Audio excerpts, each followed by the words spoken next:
3 p.m. every Saturday and Sunday, where we discuss the biggest topics of the weekend. Be ready for battle. Could you be quiet? What is this? It's my new t-shirt. It's your new t-shirt. I don't bite. Well, not without a good reason. Always honest, always fun. Every weekend at 3 p.m. on GB News, the People's Channel, Britain's news channel.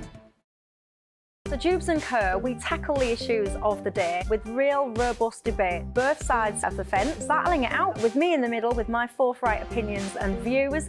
And often really interesting things happen because you start with a position and then by the end of the debate you find actually, well, I might not have thought about that one. What we need in this country is 2 new political parties. You should maybe think about doing a 2024 calendar. I'm Michelle Dewberry and I'm keeping you company right through until 7 o'clock this evening. GB News, the People's Channel, Britain's watching. Join us every night on GB News at 11 p.m. for Headliners, which is 3 top comedians going through the next day's news stories, which is exactly what you need, because when the establishment has gone crazy, you need some craziness to make sense of it. Headliners. You don't have to bother reading the newspaper. We've got it covered for you. Every night at 11 p.m. and repeated every morning at 5 a.m. We won't send you to sleep like some of the other paper review shows out there. So join us 11 p.m. every night on GB News. The People's Channel, Britain's news channel.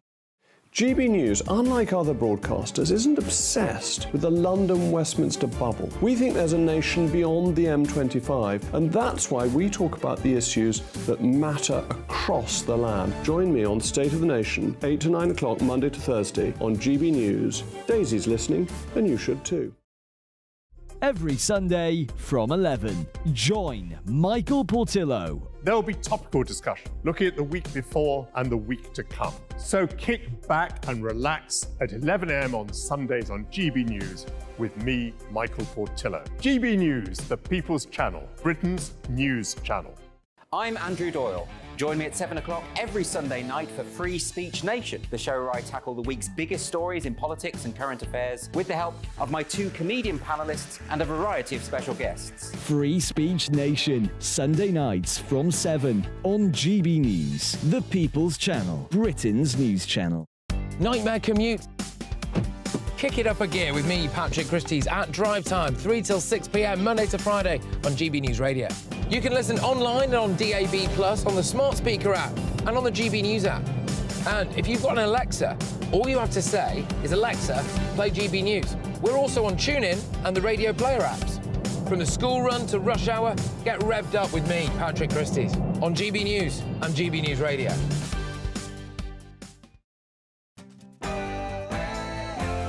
Good evening, everybody.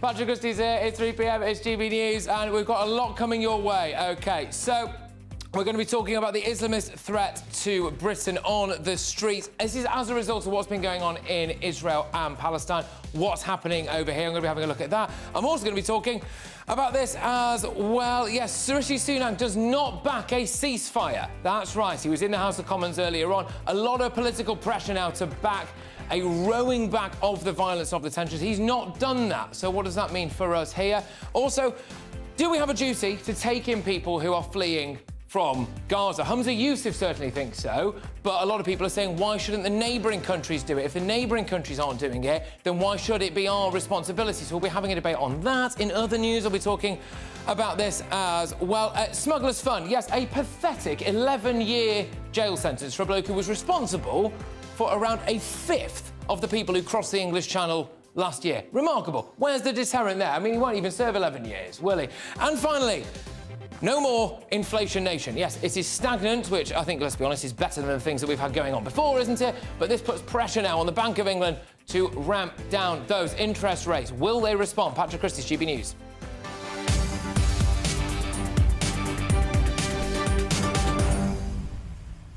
All right, email me, gbviews@gbnews.com. Do you think we have a responsibility to take Palestinian or Gazan refugees? And also, how do you feel about an increased threat, Islamist threat, in Europe after what's been happening in Israel? gbviews@gbnews.com. But right now, it's the headlines.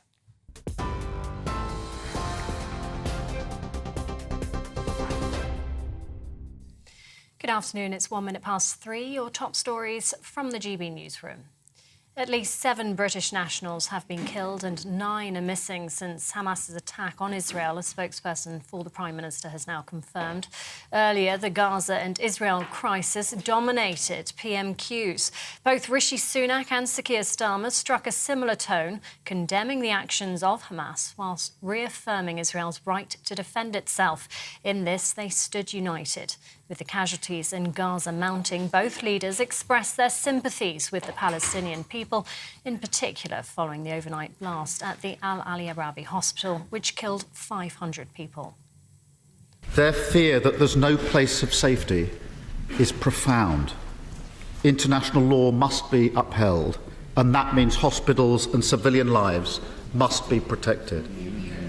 Last night, the Foreign Secretary said the UK will work with our allies to find out what has happened. I know this only happened last night, but can the Prime Minister please tell us when he thinks he might be able to update the House on progress with that work? I know the whole House will have been shocked by the scenes at Al Ali Hospital. Any loss of innocent life is a dreadful tragedy. And everyone will be thinking both of those who have lost their lives and the families that they leave behind. We should not rush to judgment before we have all the facts on this awful situation. Every member will know that the words we say here have an impact beyond this House. Well, US President Joe Biden has met with the Israeli Prime Minister. He's meant to be on a diplomatic mission to prevent an escalation in the region. But after the strike on the Al Ali hospital, a planned meeting with leaders in the Middle East has been cancelled. Hamas has denied it's to blame for last night's hospital blast, but in a joint press conference with Benjamin Netanyahu, President Biden supported the Israeli Defense Forces' claims that the rocket fired wasn't from Israel.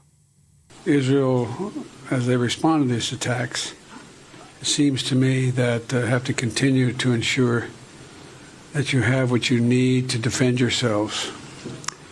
And we're going to make sure that occurs, as you know. I was deeply saddened and outraged by the explosion at the hospital in Gaza yesterday. And based on what I've seen, it appears as though it was done by the other team, not you. Well, back here in other news, the rate of inflation remained at 6.7% last month as easing food and drink price rises were offset by higher petrol and diesel prices. The Office for National Statistics says inflation stayed at the same rate despite expectations it would fall again. The reading's important in calculating how much benefit payments will increase next year, as well as some taxes. 10 current and former police officers and staff are being investigated by a police watchdog for their handling of allegations against serial rapist David Carrick. The 48-year-old was jailed for life with a minimum term of 32 years after carrying out what the court heard was a catalogue of violent and brutal sex attacks between 2003 and 2020. And a man who abducted a young girl as she walked home in the Scottish borders and then sexually assaulted her has been jailed for 20 years. The High Court in Edinburgh heard Andrew Miller, also known as Amy George, was dressed as a woman when he offered the girl a lift in February this year. The 53-year-old instead drove her to his home, where he sexually abused her for 27 hours. Greta Thunberg is charged with a public order offence after her arrest during a fossil-free London protest. The 20-year-old's accused of breaching a Section 14 order put in place outside the Intercontinental Hotel in central London, where oil executives were meeting on Tuesday. 27 protesters were arrested in total and 26 charged. Greta Thunberg's been released on bail with a trial set for the 15th of next month. A red weather warning for rain has been issued by the Met Office for parts of Scotland. It means very dangerous weather is expected, with extensive flooding likely to pose a risk to life. The weather warning runs from 6 p.m. tomorrow until noon on Friday. And the British Museum has announced plans to digitise its collection following the theft of some items. The museum says the project will take 5 years, with the entire collection accessible online to anyone who wants to explore it. Around 2,000 treasures are thought to have been stolen from the museum, with 350 or so recovered so far. This is GB News across the UK on TV, in your car and digital radio, and on your smart speaker by saying play GB News. Now it's back to Patrick.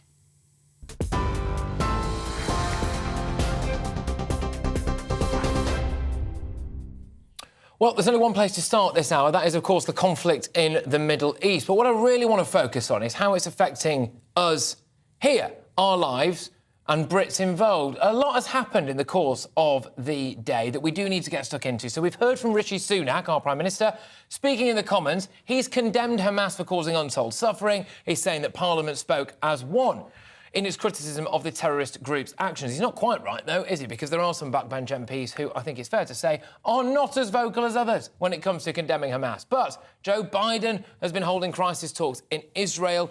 He's reiterated his support for the Israelis, blaming last night's hospital explosion in Gaza on what he called the other team. Now, that was a massive potential escalation last night, that explosion at a hospital. Very quickly, people came out and said, this is Israel, it's an Israeli strike. For what it's worth, I was watching another news channel at that particular time, which I occasionally do, and it was saying straight away, Israel, Israel, Israel. The Israeli Defence Force have since come out and released what they claim to be footage proving, from their perspective, that it was indeed a failed Hamas rocket.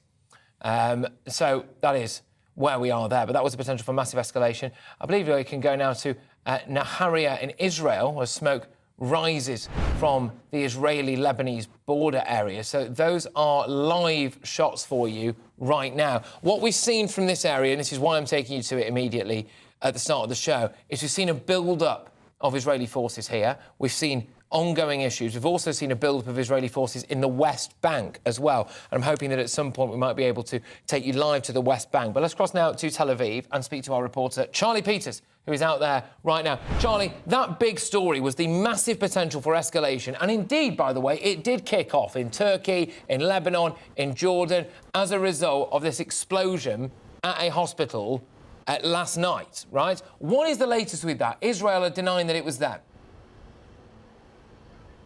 That's right, and American intelligence today suggesting that they have reaffirmed Israel's position this morning. This morning, the IDF set out their case with signals intelligence, which is very rarely released, because once you release it, you lose the source, and also some imagery analysis as the dust cleared on that explosion in the north of Gaza City. They said that a crater from one of their missiles, a 1,000-pound rocket, or a J-Dam would leave behind a significant crater.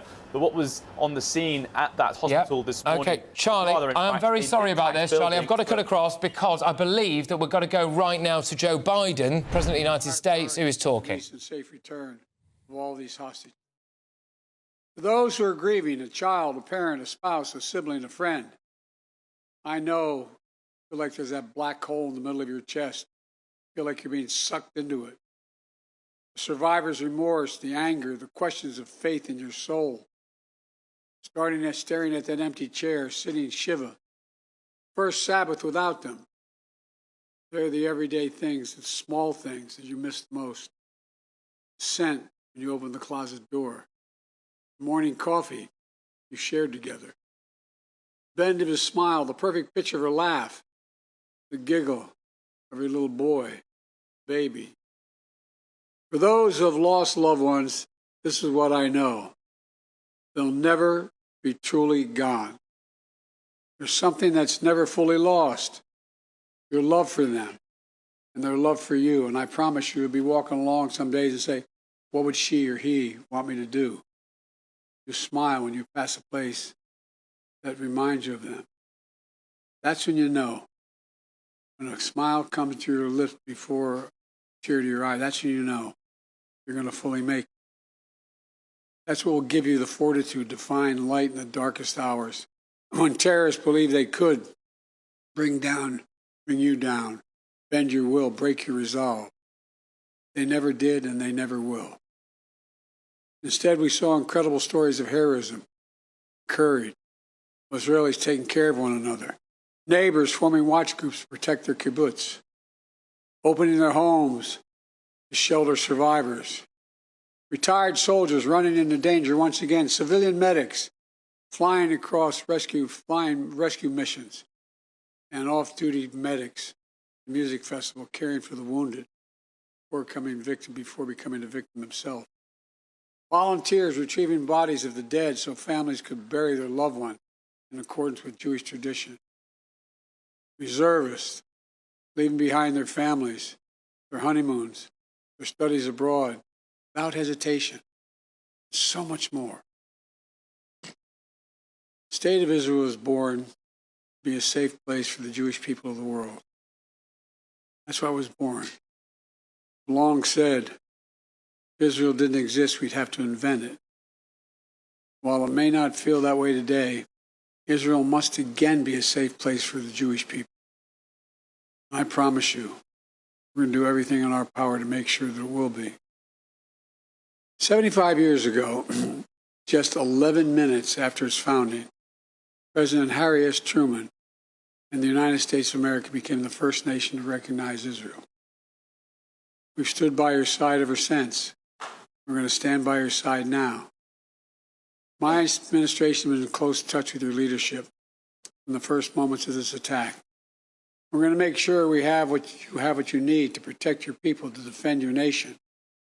For decades, we've ensured Israel's qualitative military edge. And later this week, I'm going to ask the United States Congress for an unprecedented support package for Israel's defense. We're going to keep Iron Dome fully supplied so it can continue standing sentinel over Israeli skies, saving Israeli lives. We've moved U.S. military assets to the region, including positioning the USS Ford Carrier Strike Group in the Eastern Mediterranean, with the USS Eisenhower on the way, to defer further aggression against Israel, and to prevent this conflict from spreading. The world will know that Israel is stronger than ever. My message to any state or any other hostile actor thinking about attacking Israel remains the same as it was a week ago. Don't. Since this terrorist attack took place, we've seen it described as Israel's 9/11. But for a nation the size of Israel, it was like 15 9/11s. The scale may be different, but I'm sure those horrors have tapped into some kind of primal feeling in Israel, just like it did and felt in the United States. Shock, pain, rage, an all-consuming rage. I understand, and many Americans understand. You can't look at what has happened here to your mothers, your fathers, your grandparents, sons, daughters, children, even babies, and not scream out for justice. Justice must be done. But I caution this: while you feel that rage, don't be consumed by it. After 9/11, we were enraged in the United States. While we sought justice and got justice, we also made mistakes. I'm the first U.S. president to visit Israel in time of war. I've made wartime decisions. I know the choices are never clear or easy for the leadership. There's always cost, but it requires being deliberate. It requires asking very hard questions. It requires clarity about the objectives and an honest assessment about whether the path you're on will achieve those objectives. The vast majority of Palestinians are not Hamas.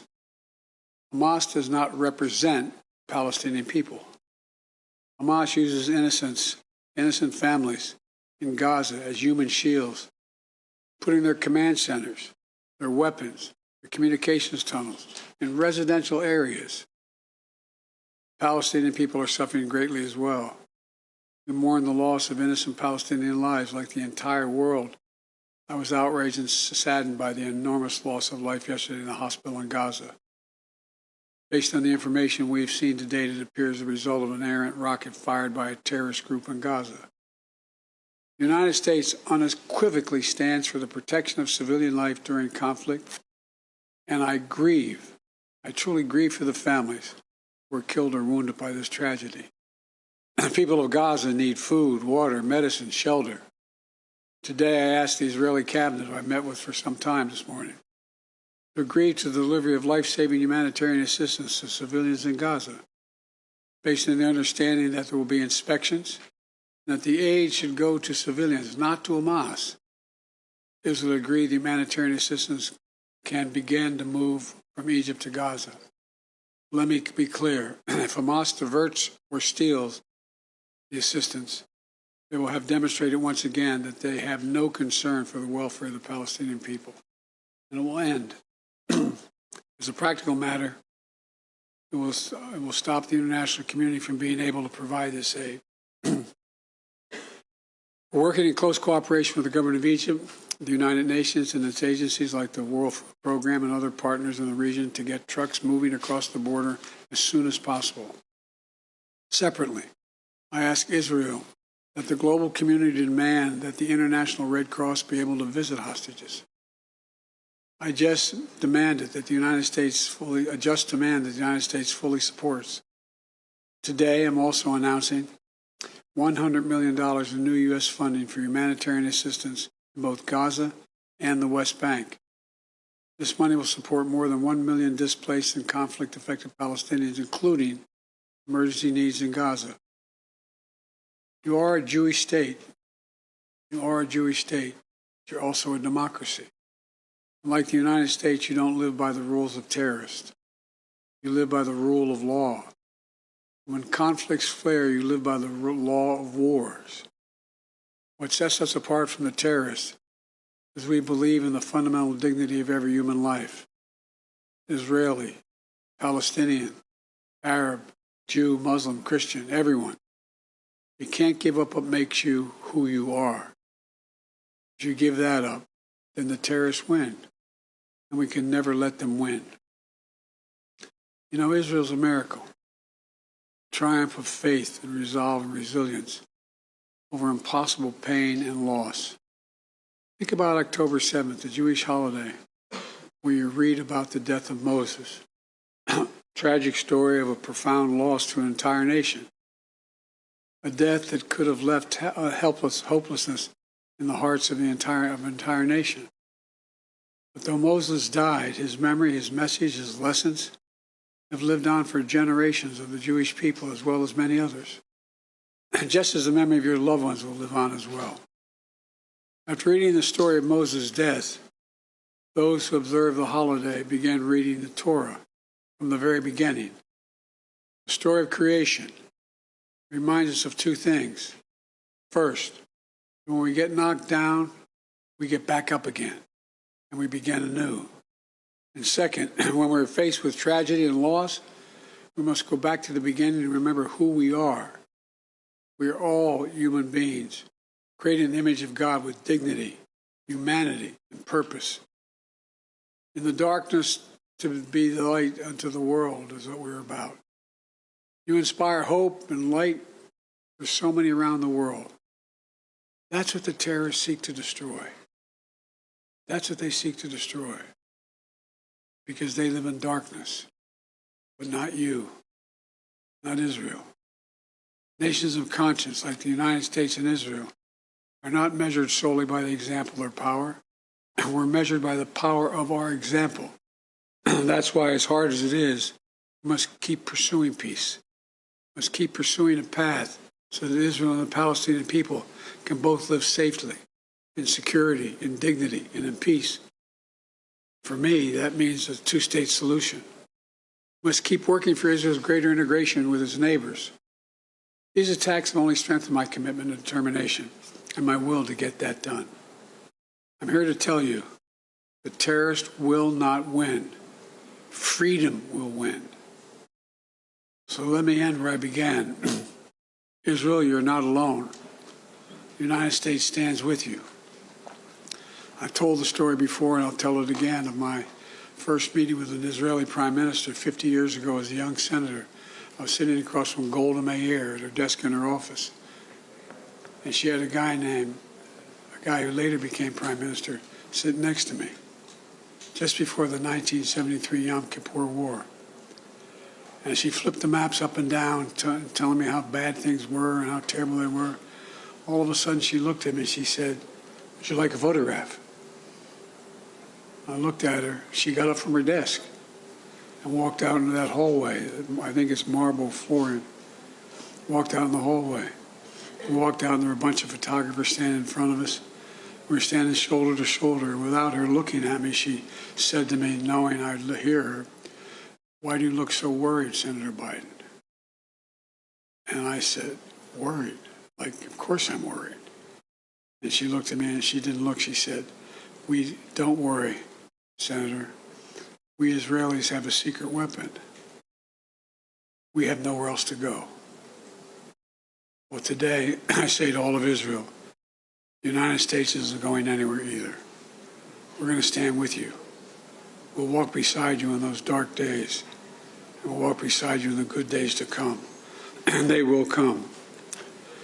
As you say in Hebrew, which I'm not going to attempt to do because I'm such a terrible linguist, I'll say it in English. The people of Israel live. The people of Israel live. Israel will be safe, secure, Jewish, and democratic state today, tomorrow, and forever. May God protect all those who work for peace. God save those who are still in harm's way. Thank you very much. Mr. President, what is your... OK, that was Joe Biden there speaking in Tel Aviv. Some of the points that he made included this.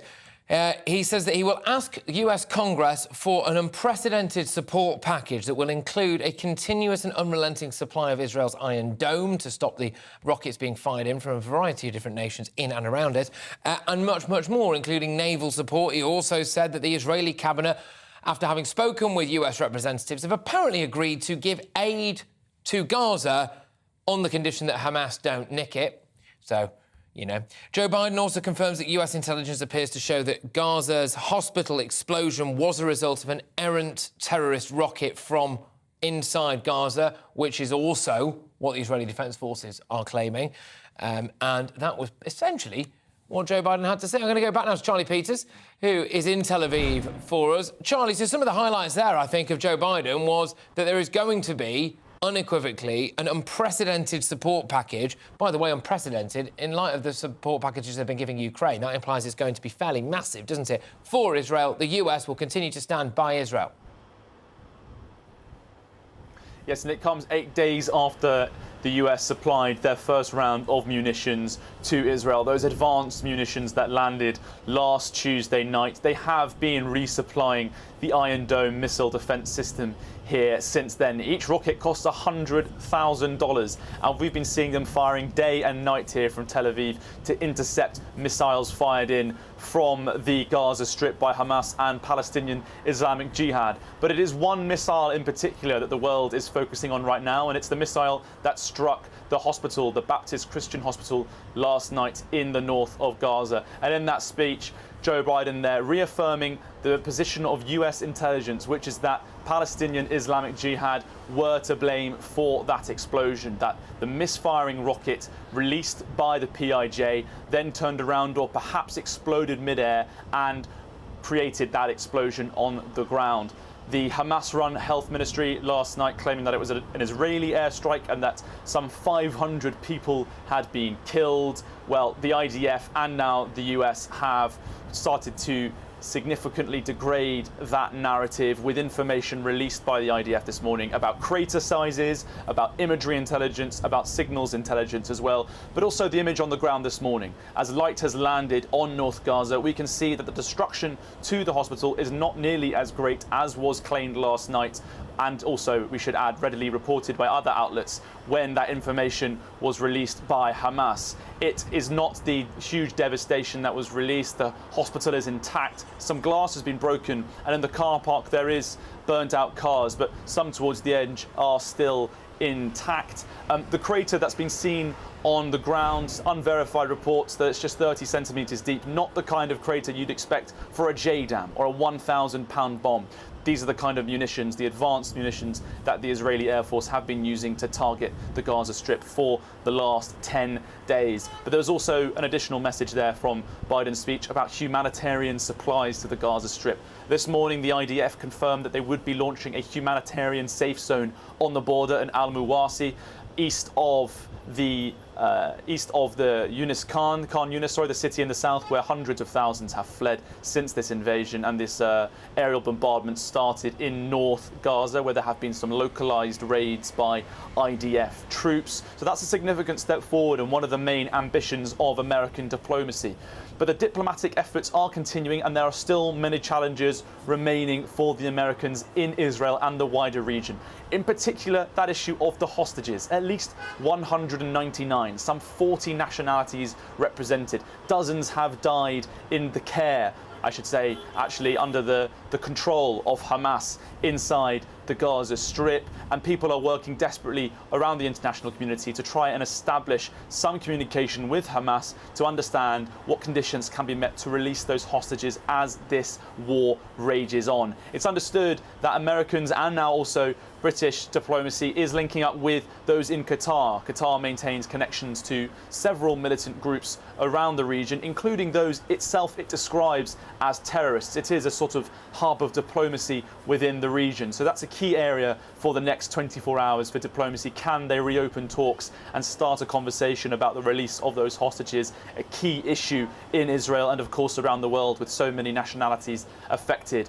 But Israel itself, its focused diplomacy today is trying to reach out to the Arab nations that last night condemned it for what they say is a false narrative. This idea that Israel launched an airstrike on a hospital. It has refuted this very strongly with several compelling but not conclusive evidence points this morning. It is desperately trying to reach out to Arab nations and try to explain to them what has actually happened. So far, though, not a single Arab nation, despite the evidence released this morning, has turned around and rescinded their statements last night. Saudi Arabia said it was an act of genocide. Egypt, which first recognised Israel's borders in 1979, remaining steadfast in their opposition. So has the UAE, Iraq, Lebanon, Jordan, all these Arab nations coming together in solidarity, I think using last night's reports as an opportunity to say enough is enough. Let's try and end this war now, because if there is total condemnation from the Arab nations in such a strong way, and they think a decline from the international support, Israel might not launch that anticipated ground invasion into the Gaza Strip. Thank you very much. Charlie Peters there is in Tel Aviv. Let's cross now to Westminster and speak to GB News' political correspondent, Catherine Forster, for a little bit of localised reaction, because Rishi Sunak was talking a little bit earlier on, wasn't he, Catherine, in the House of Commons, and he had some interesting things to say. So what was Rishi Sunak's latest, please? Appreciate that.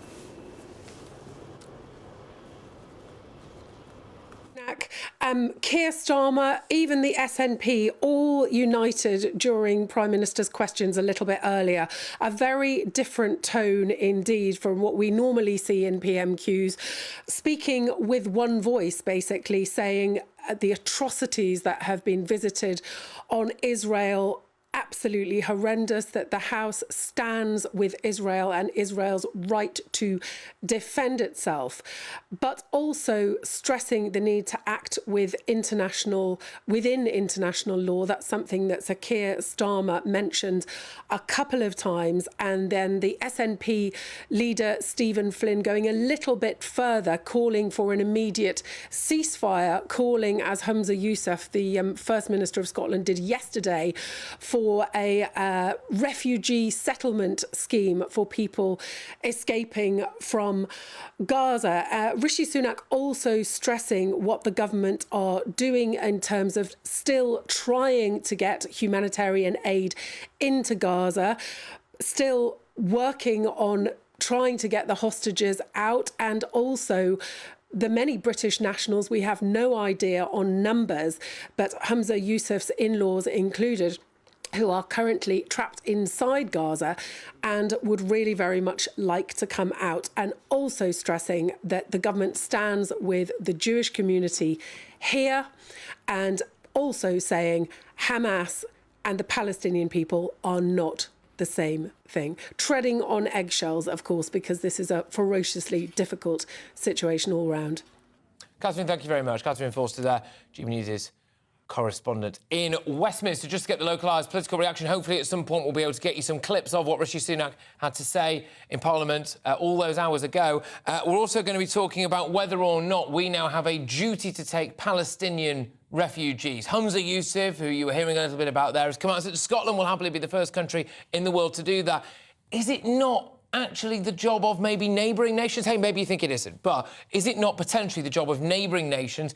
Egypt have ruled it out, Turkey have ruled it out, Jordan have ruled it out, apparently. They're not going to be taking any refugees from Gaza. Why not? Why should we? But loads still to come between now and 4 o'clock. Of course, as I was saying, Hamza Yousaf's in-laws trapped in Gaza. He says that we should take our share of 1 million refugees. Is he right? And I'm also going to be looking at the increased Islamist terror threat, not just in Britain but around Europe, as a result of what's been going on in the Middle East. And ask, how did it actually come to this? How was it allowed to happen? But right now, it is your headlines with Rihanna.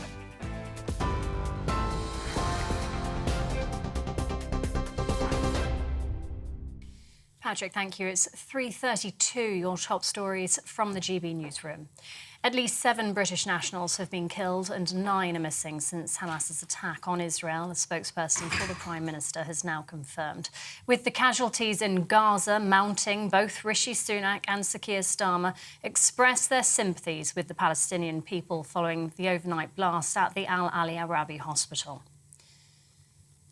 US President Joe Biden's been speaking in Tel Aviv, where he's announced an agreement with Israel to allow humanitarian aid to move from Egypt into Gaza. Earlier, he met with the Israeli Prime Minister Benjamin Netanyahu.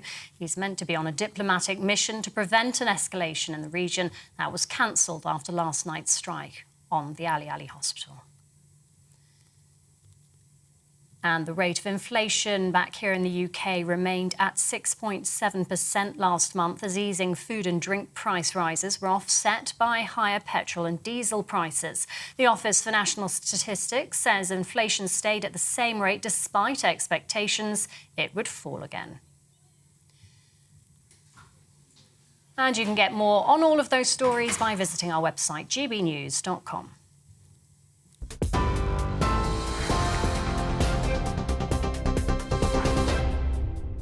For stunning gold and silver coins you'll always value, Rosland Gold proudly sponsors the GB News Financial Report.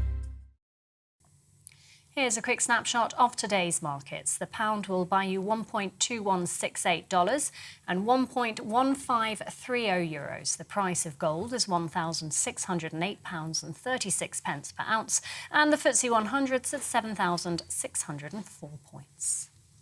Rosland Gold proudly sponsors the GB News Financial Report.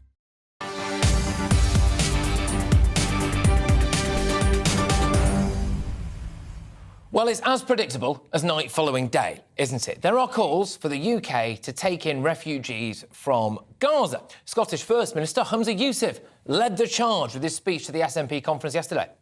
I'm calling today on the international community to commit to a worldwide refugee programme for the people of Gaza. So, we have Egypt, Jordan and Turkey, at the latest count anyway, refusing to take in any refugees from Gaza. That was the latest that I saw. Why is that? I don't quite understand that. Those countries were very keen to show solidarity with the Palestinian people, weren't they? If neighbouring countries are not going to take their fair share, why should we? Would there need to be a global refugee system if neighbouring nations took some of those refugees? Let's get the thoughts now of Dean Thompson, who's a former lecturer and writer for Think Scotland. Thank you very much, Dean. Firstly, your view on Humza Yousaf offering up your proud nation to be a leading light in a global Gazan refugee scheme. Well, I think a large part of this is Humza Yousaf needing to reassert domestic political momentum. He's had a very bad time of it, losing the Rutherglen by-election, Scottish Labour drawing even in the opinion polls.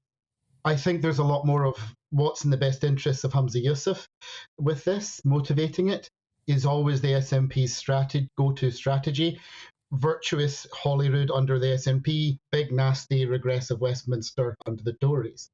So I think there's a lot of political considerations motivating the Can I just ask on that, Dean? Sorry, can I just ask on that, Dean? Do you think actually that's fair for Humza Yousaf, though? I'm not sure how popular it would be to allow potentially thousands of people who may or may not have voted for a terrorist organisation in the shape of Hamas several years ago, whilst they were still having elections, who were being refused access to their neighbouring fellow Arab countries, to just be plonked in Scotland. Do you not think that that might not actually go down that well with the people of Scotland?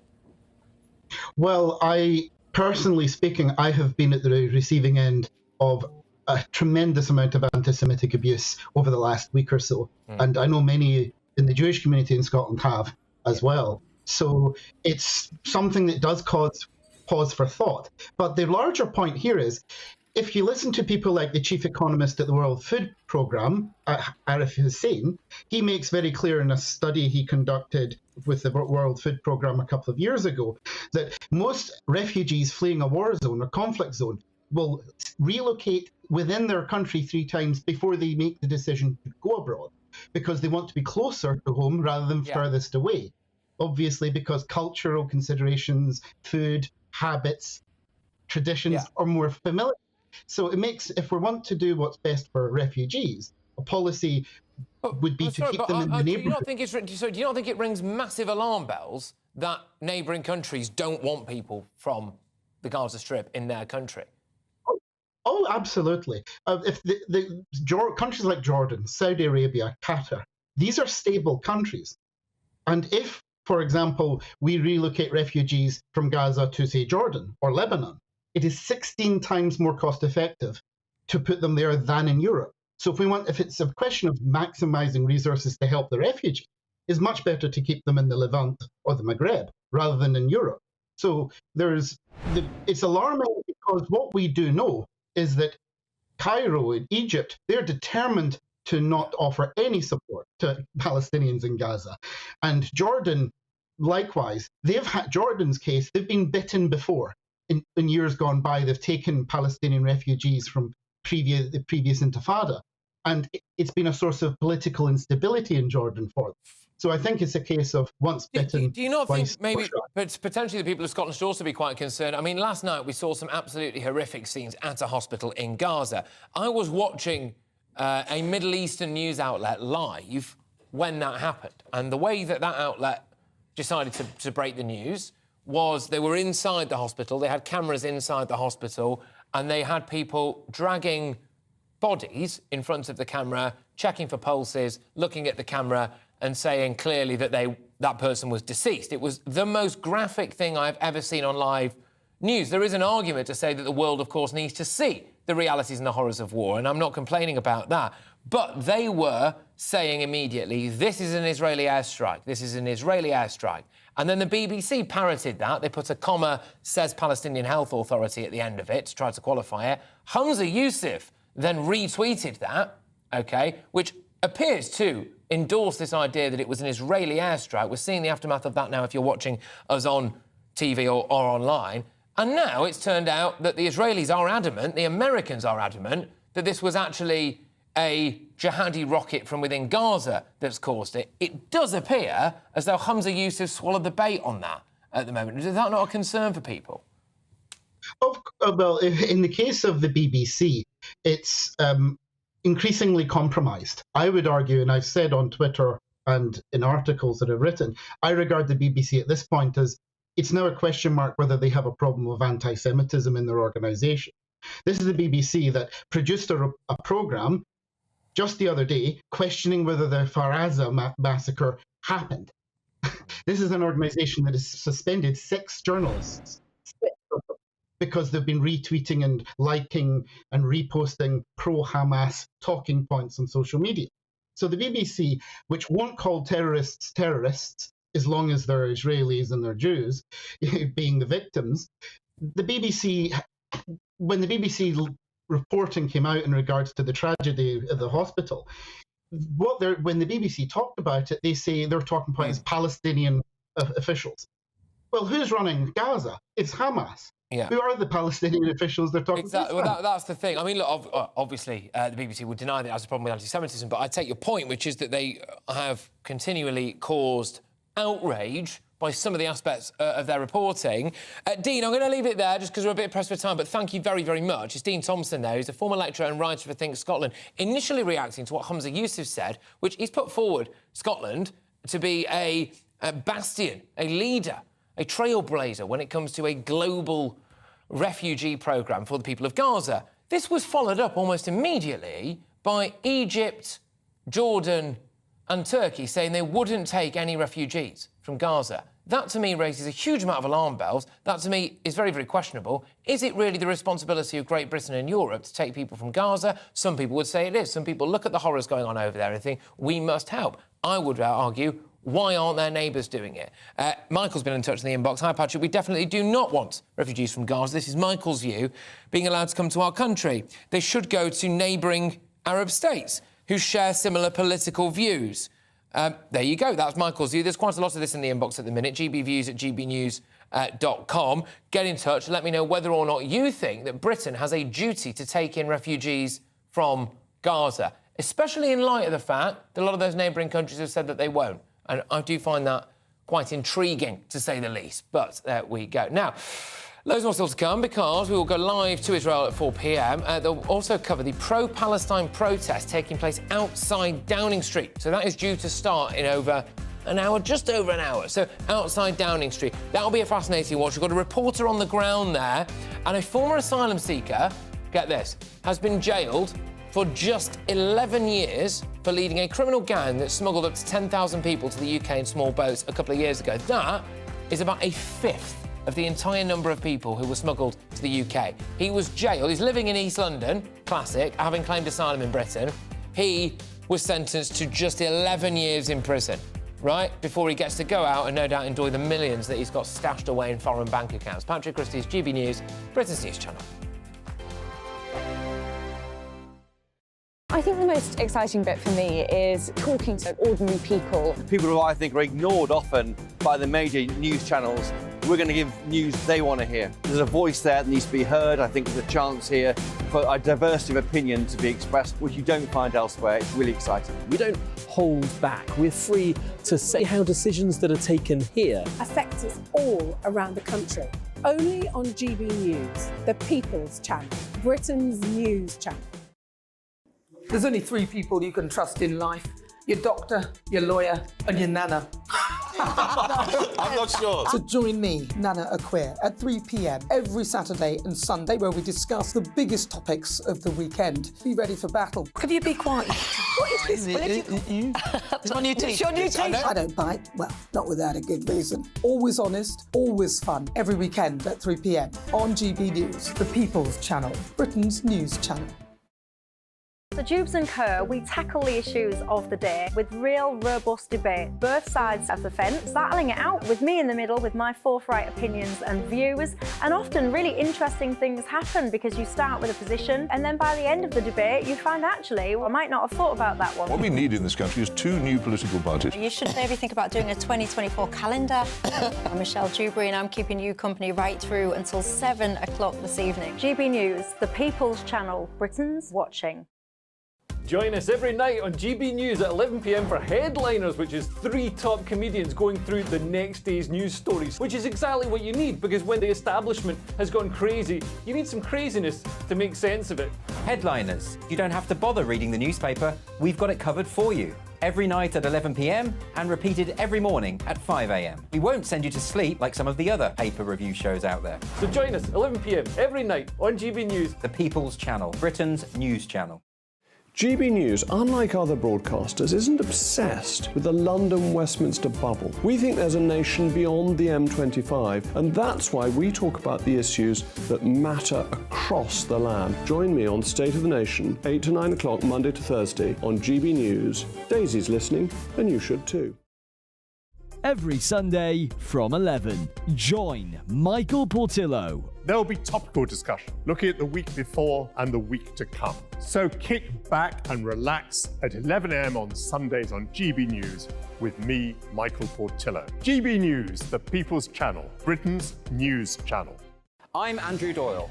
Join me at 7 o'clock every Sunday night for Free Speech Nation, the show where I tackle the week's biggest stories in politics and current affairs with the help of my 2 comedian panellists and a variety of special guests. Free Speech Nation, Sunday nights from 7 on GB News, the People's Channel, Britain's news channel. Nightmare commute. Kick it up a gear with me, Patrick Christys, at drive time, 3 till 6 p.m, Monday to Friday on GB News Radio. You can listen online and on DAB+, on the smart speaker app, and on the GB News app. And if you've got an Alexa, All you have to say is, Alexa, play GB News. We're also on TuneIn and the Radio Player apps. From the school run to rush hour, get revved up with me, Patrick Christys, on GB News and GB News Radio.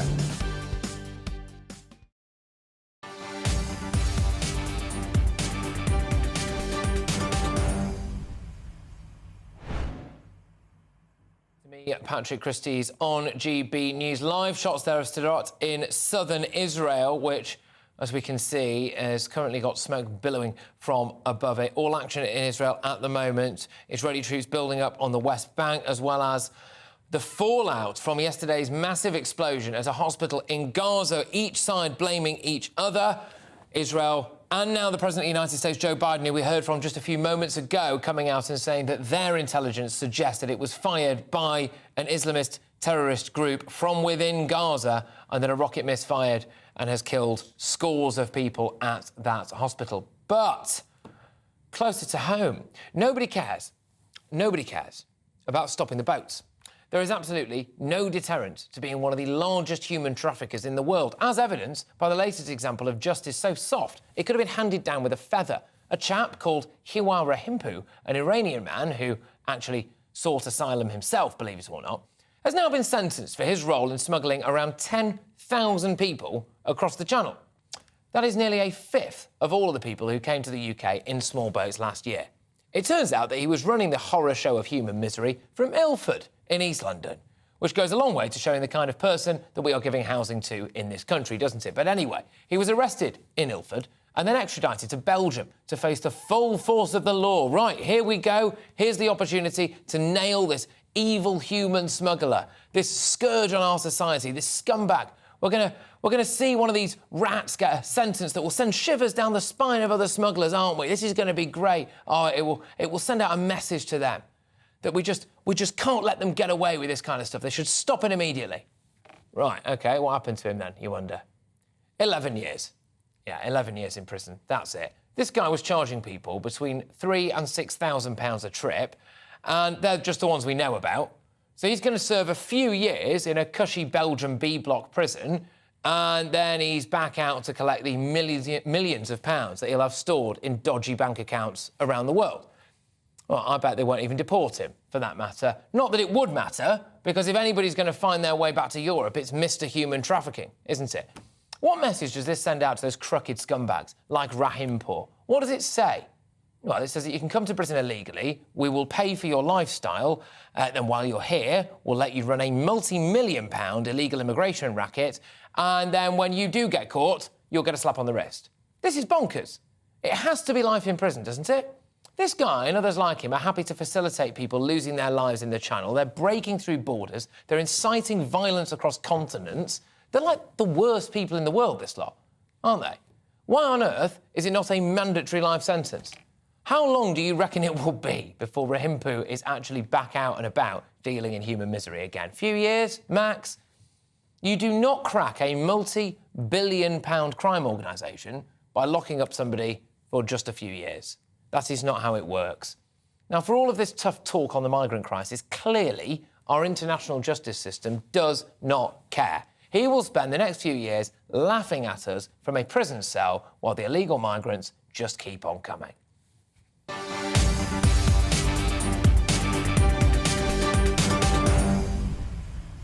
Yeah, I think our story might have got lost, really, with everything else that's going on in the world at the moment. GBViews at GBnews.com. Joined now by immigration lawyer Harjap Singh Bangal. Harjap, thank you very much. We managed to extradite this guy to Belgium, at least.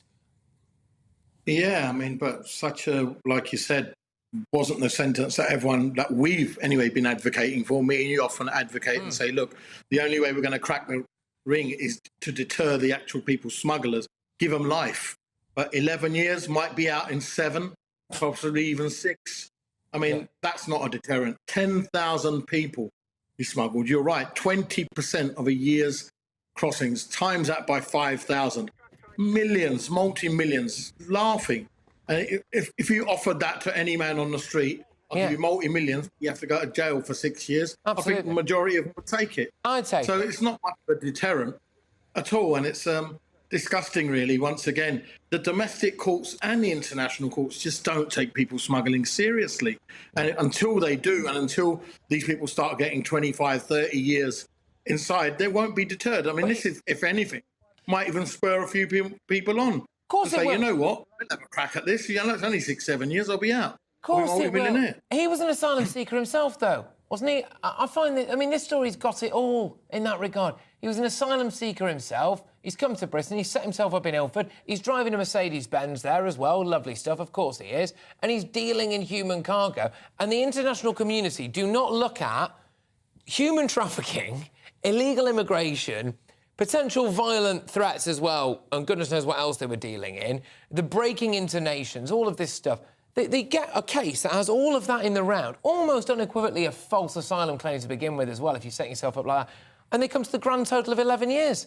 It's bonkers. I just don't... Where's the justice? I think what's even more bonkers is that sometimes we're told that these guys are in untouchable countries and they're sitting, you know, in South America, non-extradition countries.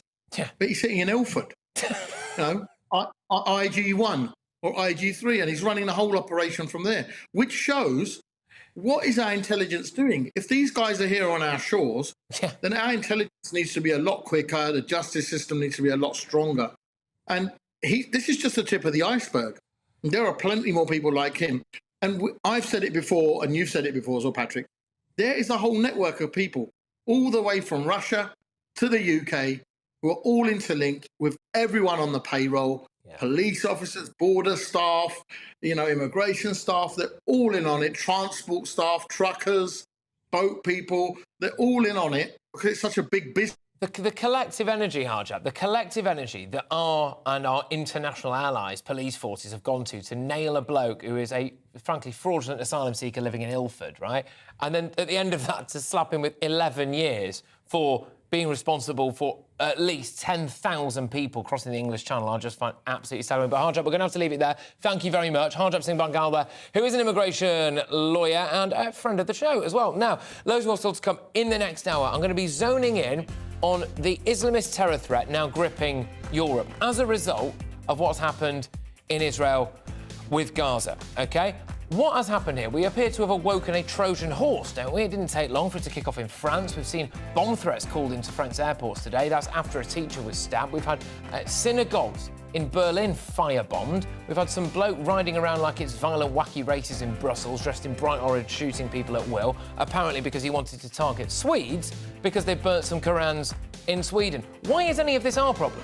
And when are politicians going to be held to account for the ridiculous situation that we now have on our streets? England played Italy at the football, and England fans were being told to be extra vigilant.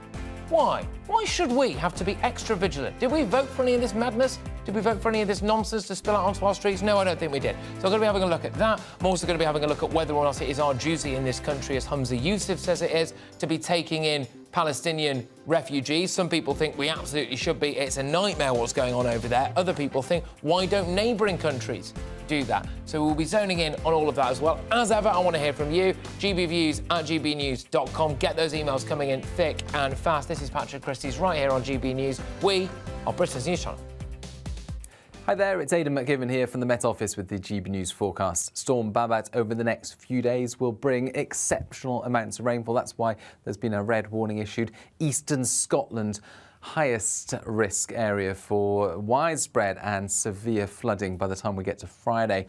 Initially, Babet is moving up from the south. It's brought plenty of rain to Wales and to the south of England through the day. That then moves into the Midlands, Northern England and Northern Ireland by the end of the night with 30 to 50 millimetres, perhaps a little more in some parts of Northern Ireland. But by dawn, the rain is approaching southern Scotland. The far north of Scotland staying dry, drier interludes further south as well, but all areas subject to a strengthening wind, a lot of cloud and therefore a relatively mild start. But it is going to be an unsettled start, wet and windy for many places. The rain in the south clearing to sunny spells and heavy showers.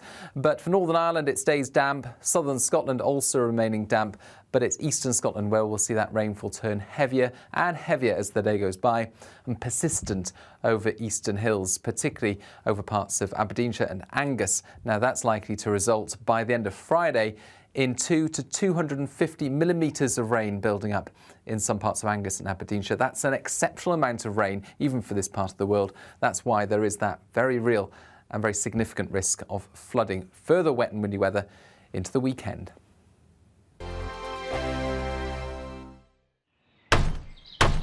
Who is it? We're here for the show. More energy this time! Welcome to the Dinosaur Hour. I was married to a therapist. And you survived? I thought we were getting Hugh Laurie. Second best. You interviewed Saddam Hussein. What's that like? I was terrified. I'm playing strip poker with these three. Oh! No, thank you. My CDs need to be put in alphabetical order. Are you going to be problematic again?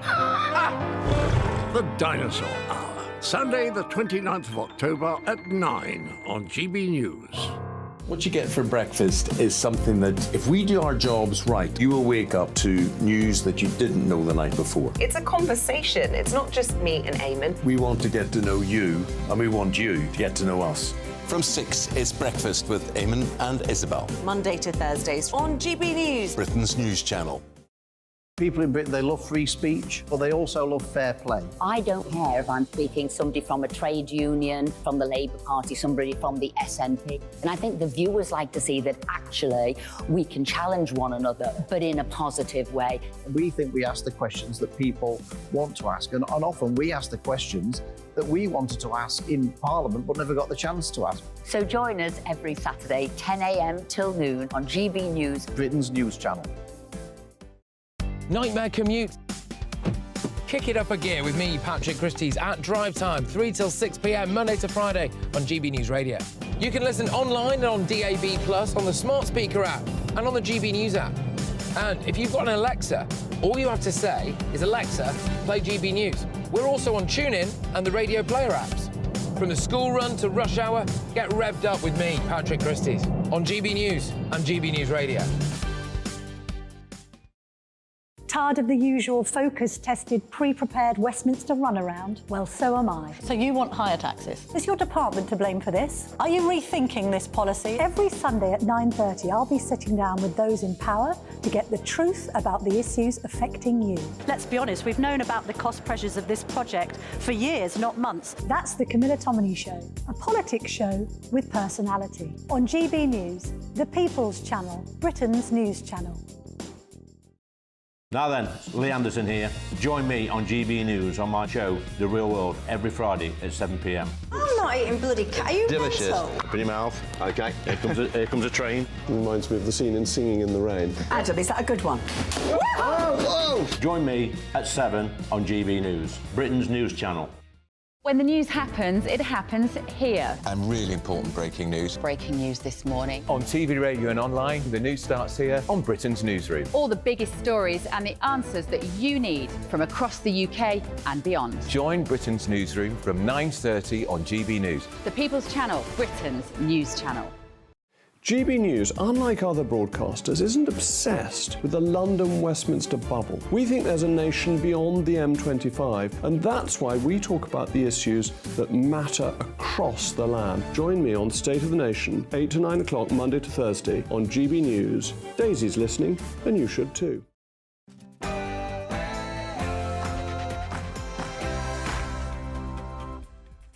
4 p.m, it's Patrick Christys, it's GB News, and I'm going to be having a look at the Islamist terror threat on the streets of Britain as a result of what's going on in Israel, Gaza, OK? Not just in Britain, actually, right across Europe, and asking how on earth did it come to this? I will also be discussing what Rishi Sunak has had to say. He does not back a ceasefire, OK, which is important. A lot of pressure on him to come out and say that we should have no ground invasion of the Gaza Strip. He's not said that. He's emphasised, re-emphasised that Israel has a right to defend itself. I'll also be discussing this story as well. Should we take in Gazans? Now, Humza Yousaf is saying that Scotland could be a pioneer when it comes to taking in refugees from Gaza.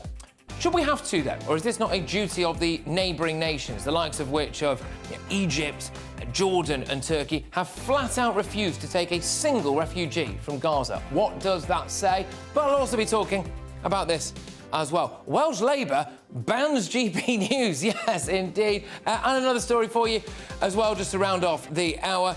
Trans butcher jailed. An absolutely harrowing story, this one. He's been sentenced to more than 20 years in prison after posing as a woman, of course, and subjecting an individual to a serious sexual assault. Patrick Christys, GB News.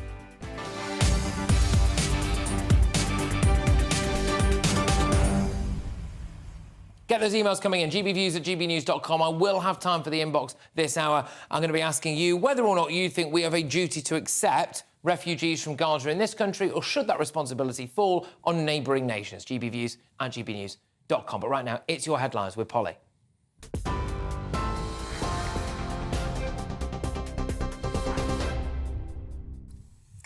Patrick, thank you, and good afternoon to you. Well, the US President Joe Biden has been speaking in Israel, where he's announced an agreement to allow humanitarian aid to move from Egypt into Gaza. He also confirmed $100 million of new US funding for humanitarian aid for Gaza and the West Bank. Earlier, he met with the Israeli Prime Minister. Mr. Biden's visit was to be a diplomatic mission to prevent an escalation in the region. But after last night's bombing of a hospital in Gaza, planned meetings with regional leaders have had to be cancelled. In a joint news conference with Israel's leader, President Biden supported the Israeli Defense Forces' claims that the attack on the hospital did not come from Israel, while once again pledging continued US support. You are a Jewish state, but you're also a democracy. And like the United States, you don't live by the rules of terrorists. You live by the rule of law. And when conflicts flare, you live by the law of wars. What sets us apart from the terrorists is we believe in the fundamental dignity of every human life. Israeli, Palestinian, Arab, Jew, Muslim, Christian, everyone. You can't give up what makes you who you are. If you give that up, then the terrorists win, and we can never let them win. Well, here at least 7 British nationals have been killed and 9 are still missing after Hamas's terror attack on Israel. A spokesperson for the Prime Minister has confirmed. Meanwhile, explosions were seen a short time ago on the Israeli side of the border with Lebanon. That's in the north, where tensions have been running high. Clashes between Israel and the Iran-backed terrorist group Hezbollah over the past week have been at their deadliest since 2006. Well, in news here at home, the rate of inflation remained at 6.7% last month as lowering food and drink price rises were cancelled out by higher petrol and diesel prices. The Office for National Statistics saying inflation stayed at the same rate despite expectations it may fall again. The reading is significant because it helps government departments calculate how much benefit payments should increase by next year, as well as having an effect on tax. 10 current and former police officers and staff are being investigated by a police watchdog for their handling of allegations against serial rapist David Carrick. The 48-year-old was jailed for life with a minimum term to serve of 32 years after carrying out what the court heard was a catalogue of violent and brutal sex attacks between 2003 and 2020. And as you've been hearing, a man who abducted a young girl as she walked home in the Scottish borders and then sexually assaulted her has been jailed for 20 years. The High Court in Edinburgh heard that Andrew Miller, who wanted to be known as Amy George and was dressed as a woman when he offered the girl a lift, stalked her in February this year. The 53-year-old instead drove the girl home, where he sexually abused her for 27 hours. Now, a man has been jailed for 11 years for heading up a small boats people smuggling network to the UK involving up to 10,000 people. 30-year-old Hua Rahimpour was directing the network from his home, sourcing boats in Turkey and getting them delivered to locations in Germany, Belgium and the Netherlands. Another 19 people were convicted and handed jail terms of between 30 months and 8 years. The climate protester Greta Thunberg has been charged with a public order offence after her arrest during a fossil-free London protest yesterday. The 20-year-old is accused of breaching a Section 14 order put in place outside a hotel in central London where oil executives were meeting on Tuesday. 27 protesters were arrested in total, 26 were charged. Greta Thunberg has now been released on bail. A trial date has been set for the 15th of November. Nitrous oxide will become illegal in November as part of a government crackdown on antisocial behaviour. Also known as laughing gas, it'll become a controlled C drug from the 8th of November. The Home Office says repeat users could face up to 2 years in prison, while the maximum sentence for dealers has doubled to 14 years behind bars. And a red weather warning for rain has been issued by the Met Office for parts of Scotland. It means very dangerous weather is on its way, with extensive flooding likely to pose a risk to life. The weather warning runs from 6 o'clock tomorrow until noon on Friday. That's the news. This is GB News across the UK on TV, in your car, on digital radio and on your smart speaker by saying play GB News. This is Britain's news channel.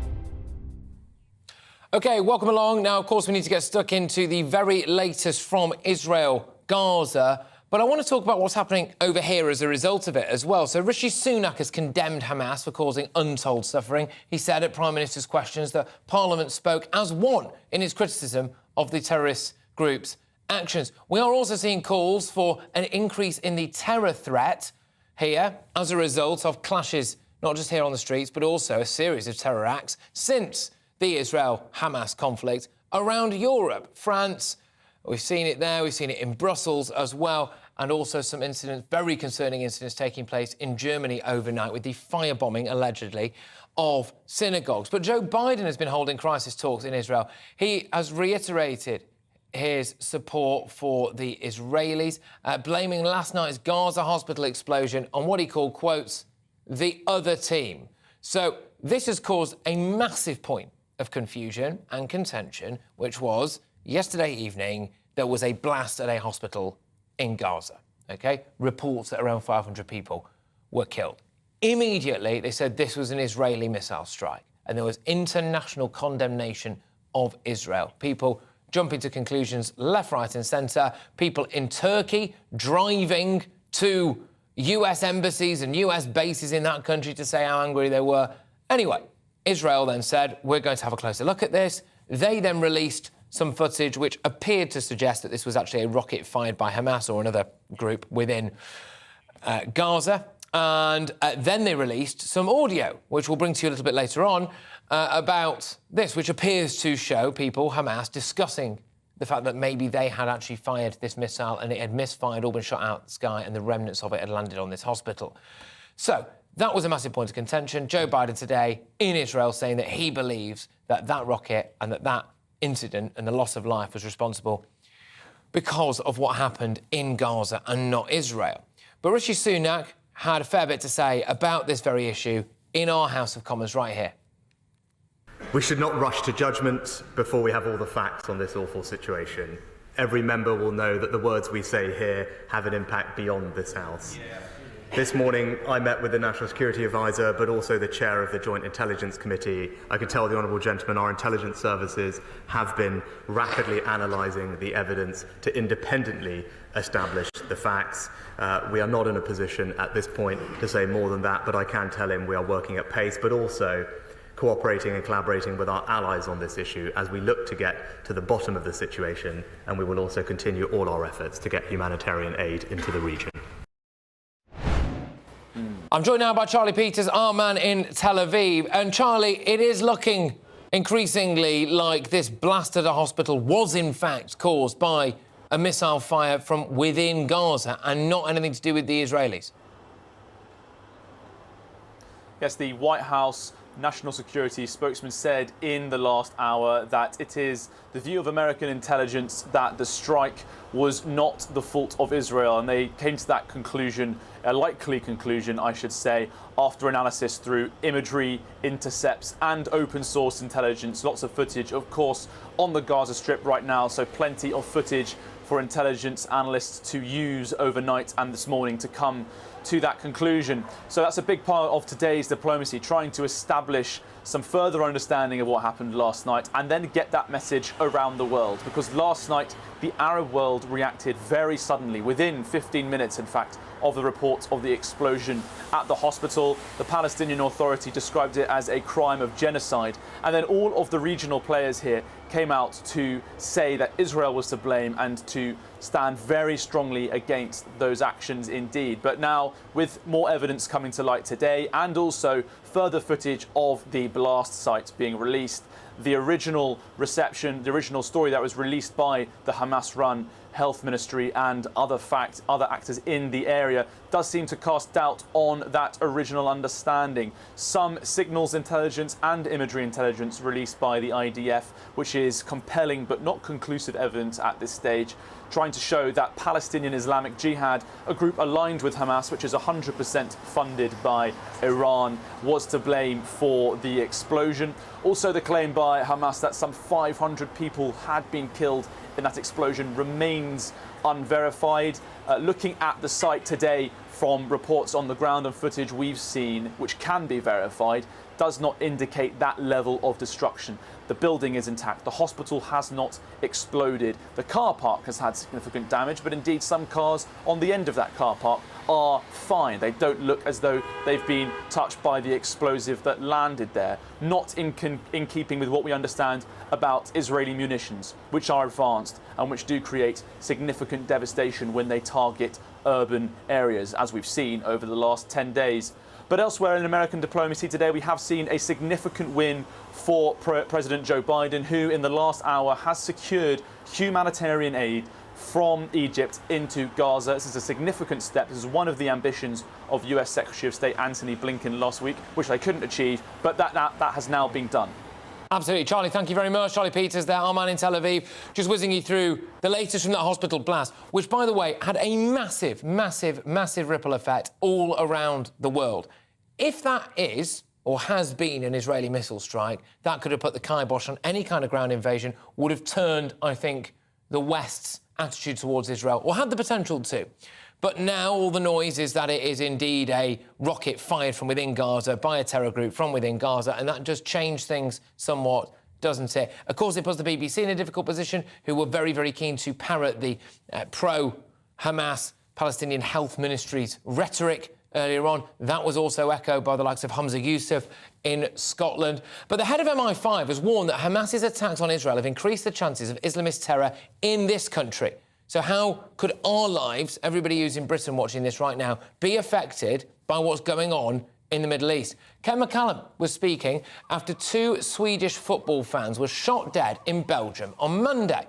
A man who identified himself as a member of Islamic State claimed responsibility for that. The gunman was killed by police yesterday. He was a Tunisian man who was known to authorities. Just a couple of days before that, we had a few people arrested in France, didn't we? After a teacher was stabbed to death, they were also, shock horror, known to authorities. Today in France, 6 airports closed, reportedly, due to a credible bomb threat, and overnight in Berlin, 2 synagogues were firebombed. I'm joined now by Anthony Glees, who's a security and intelligence expert at the University of Buckingham.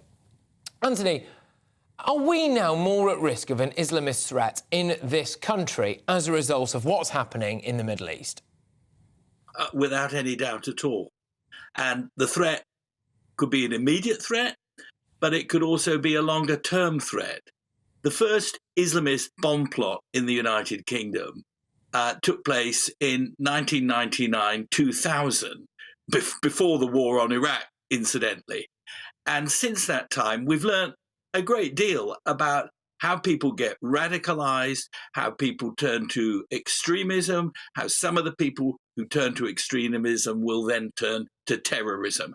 And that these people will be out there. But you don't, Patrick, have to take my word for it. Look at what Sir Mark Rowley said just a few months ago. He said there are tens of thousands of people on the counter-terrorist police radar right now. All they need, he said, is a spark to get them going.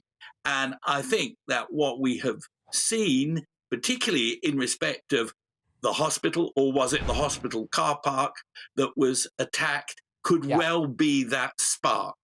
But added to that, you've got the longer-term radicalisation. Honestly, this is my concern, and I think it's becoming an increasing concern for a lot of people all around Europe, not just here in Britain, OK, which is that there appears to have been a mass importation of people who, at some point, this potentially being the trigger of it, could well wish to do us harm.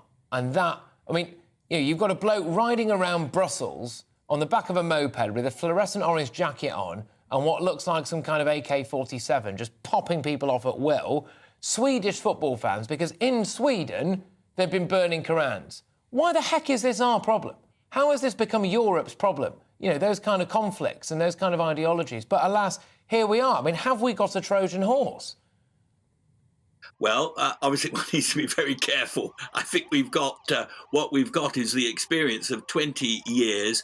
What we know is that there are people who turn to terrorism who homegrown, born in this country, educated in this country, gone to this country's universities and become terrorists. But equally, one is struck by the number of people who claim they are asylum seekers, who've been accepted. In the case of the Belgium perpetrator, he was even not allowed asylum, but he carried on living in Belgium illegally. And yet this spark, the spark of hatred above all for the Jews. I mean, this is what we're seeing all the time, really. The Hamas attack on Israel last Saturday week, that was an attack on people, civilians. They didn't dare take on the Israeli Defense Force, civilians, because they were Jews.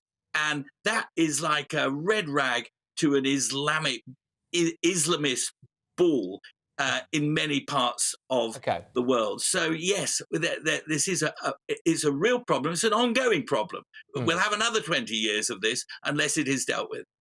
Well, you say unless it is dealt with. I mean, it's not going to be dealt with, is it? So we're probably just going to have another 20 years of it. I mean, last night, England play Italy at football, and we're being told, aren't we, remain vigilant. You've all got to remain vigilant. No one's used to name what we're being made to be vigilant for and how on earth this has happened to us. I mean, it is radical Islamist terror, right, that we have to remain vigilant for, as far as I can tell. That seems to be what it is. So that's the element of vigilance. And do you now think that we will have people in this country plotting? Because Britain's supporting Israel in this, right? So does that now put us in the firing line even more than we already were? Well, it does. I mean, it is inevitable that should be the case. These tens of thousands of people Mark Rowley was talking about in March. Suella Braverman was talking about 800 investigations live right now. Just in July, 160 plus people arrested on terror offences. And then you have the allegations about a hospital being blown up, 500 people. Whatever Hamas says seems to be accepted without question. And if the Israelis say it, well, it's somehow the Israelis or the Jews who are to blame for it. And this is very radicalizing stuff. The MI5's director says, yeah, we need to watch out. But, I mean, when you're talking about tens of thousands of people, when you're talking about people in Europe, in the United Kingdom, about whom we know nothing, that's the problem. I'm all in favour of giving asylum to genuine asylum seekers. I'm also in favour of migrant labour. But look what's happened since 2016. Instead of taking in European migrants, we're taking in more migrants, and they're coming from areas, Africa, Asia, where Islamism is endemic. And, you know, Patrick, when President Macron went to visit the school where a French teacher was stabbed and murdered by a Chechen Islamist, he said it was Islamic violence.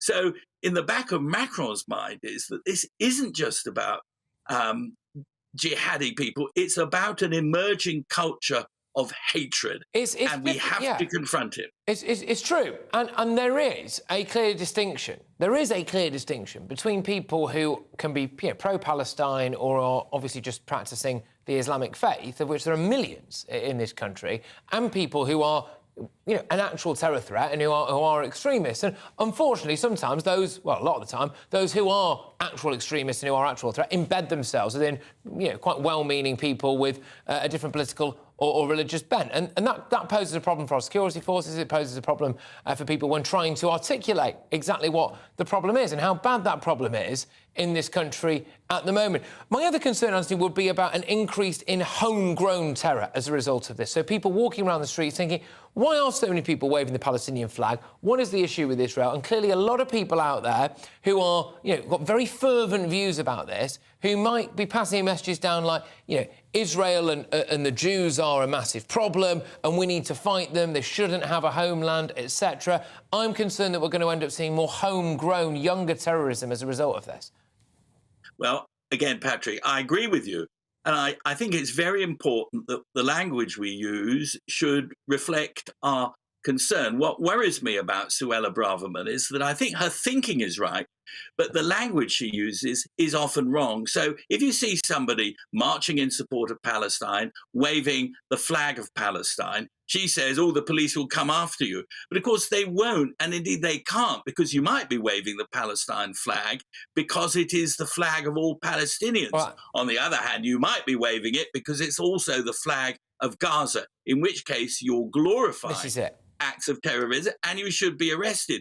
So we need precision, we need precise language, but I also think, people like me, a professor of history, and many of my students would attest, they learn about the Holocaust, they learn about man's inhumanity to man, they learn about anti-Semitism, thousands of years.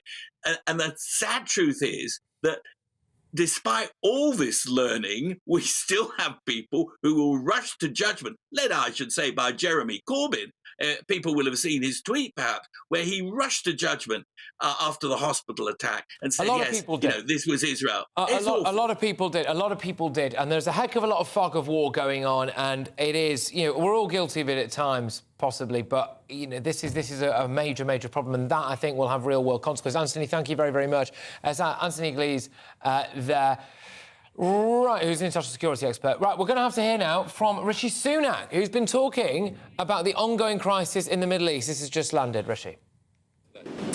Well, for too long, politicians in Westminster have focused on cities and not enough on towns, when actually the vast majority of people in our country live in towns like Clacton. I'm delighted to be visiting today. That's because we've announced new funding for towns. £1 billion for 55 towns across the country, and we're going to put local people in charge of that money. £20 million per town. Local people will be able to decide what the right priorities are for them, whether that's improving high streets and town centres, clamping down on antisocial behaviour or protecting buildings.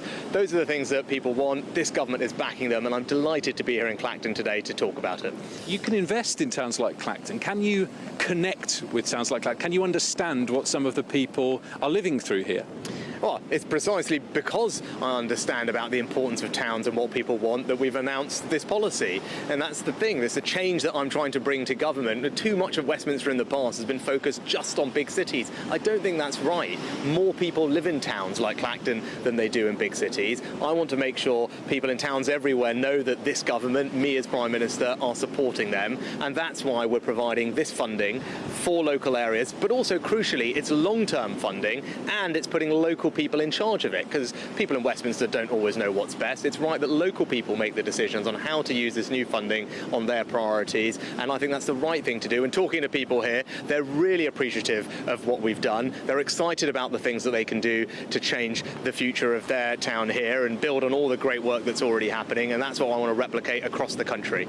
If we can move on to the international situation, Prime Minister, President Biden's in Israel today. When will you be going? What do you hope a visit might achieve?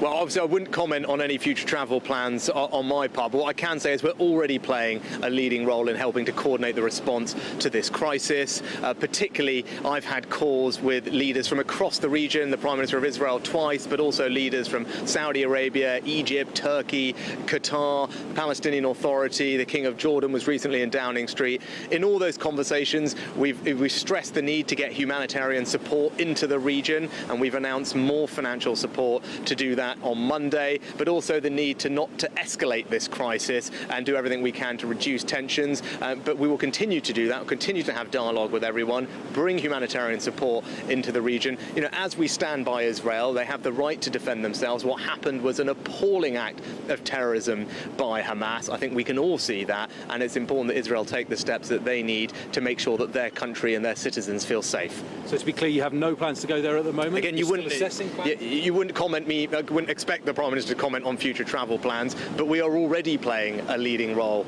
in coordinating the response to this crisis. I've spoken to pretty much every leader in the region, the Prime Minister of Israel twice. We've increased our aid funding into the region. We're actively involved in dialogue with all parties, also to secure the return of hostages, the British hostages that are held there, support the British nationals that are in Israel as well. And we've already brought several hundred of them home on a variety of flights. So we're doing everything we can to make a difference. On the hospital strike in particular, are we any clearer on who was responsible for that, and what was your reaction to seeing those scenes? Yeah, I think, like everyone, we would have all seen the scenes over the last day of the hospital strike and been shocked by it. Those are difficult things to see. The loss of any innocent life is tragic, and we mourn all of them, and our thoughts are with all their families. It is important in this instance not to jump to conclusions. We have to establish the facts, and premature speculation, I think, would be wrong, and that's not the right thing. This is a very heightened, sensitive situation, so we just need calm heads. Our intelligence services are working through the evidence themselves. I met with the chair of the Joint Intelligence Committee and my National Security Advisor this morning. We're working independently, but also with allies to establish what has happened, and in the meantime doing everything we can to bring humanitarian support into the region. James Cleverly says those findings, those intelligence findings, will be published. When will that happen? Again, it's right that we let our intelligence services work through the evidence. We're also talking to allies to establish what's happening. This is obviously a complicated situation on the ground, but it's right that we approach it with a calm and cool manner. Don't rush to premature judgments. Take the time to understand what has happened. That's what we're doing. And how concerned are you that Israel may be breaking international law with blockades? Well, Israel has the right to defend itself against what has been an appalling, barbaric act of terrorism by Hamas, and they need to make sure that they can keep their citizens safe. That's the duty of government. People would expect nothing less from me and the government if something like this happened here. But it's also important that they operate in accordance with international law, and indeed the President of Israel has said that their military forces will indeed do that. Now, this is obviously made more complicated by the fact that Hamas, the terrorist organisation, embeds itself inside of civilian populations, but we have urged Israel to take every possible precaution to avoid harming civilians. Final question, if I may, Prime Minister, on inflation.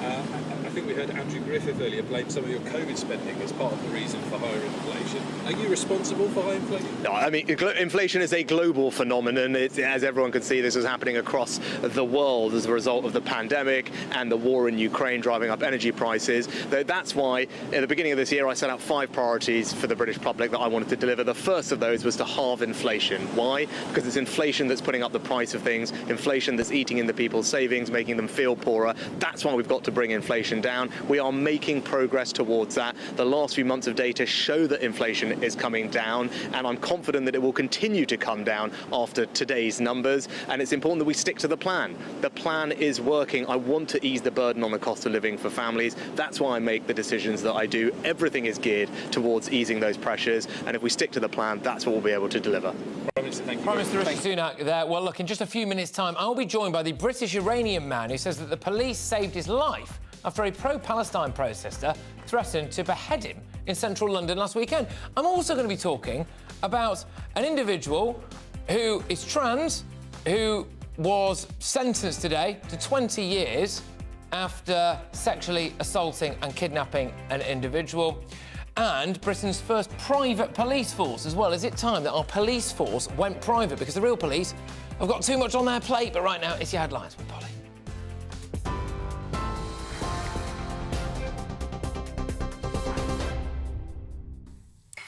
Patrick, thank you. Let's bring you up to date then with the top stories this hour on GB News. US President Joe Biden has been speaking in Israel, where he's announced an agreement to allow humanitarian aid to move from Egypt into Gaza. He also confirmed $100 million of new US funding for humanitarian aid for Gaza and the West Bank.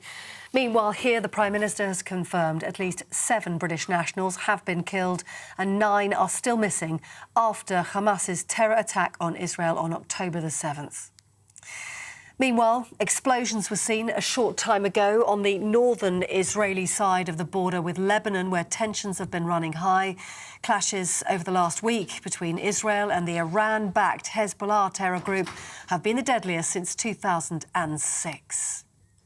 And in news here at home, a red weather warning for rain and wind has been issued by the Met Office. For parts of Scotland, it means dangerous weather conditions are expected, with extensive flooding posing a risk to life. The weather warning runs from 6 o'clock tomorrow evening until noon on Friday. More on all those stories by heading to our website, gbnews.com.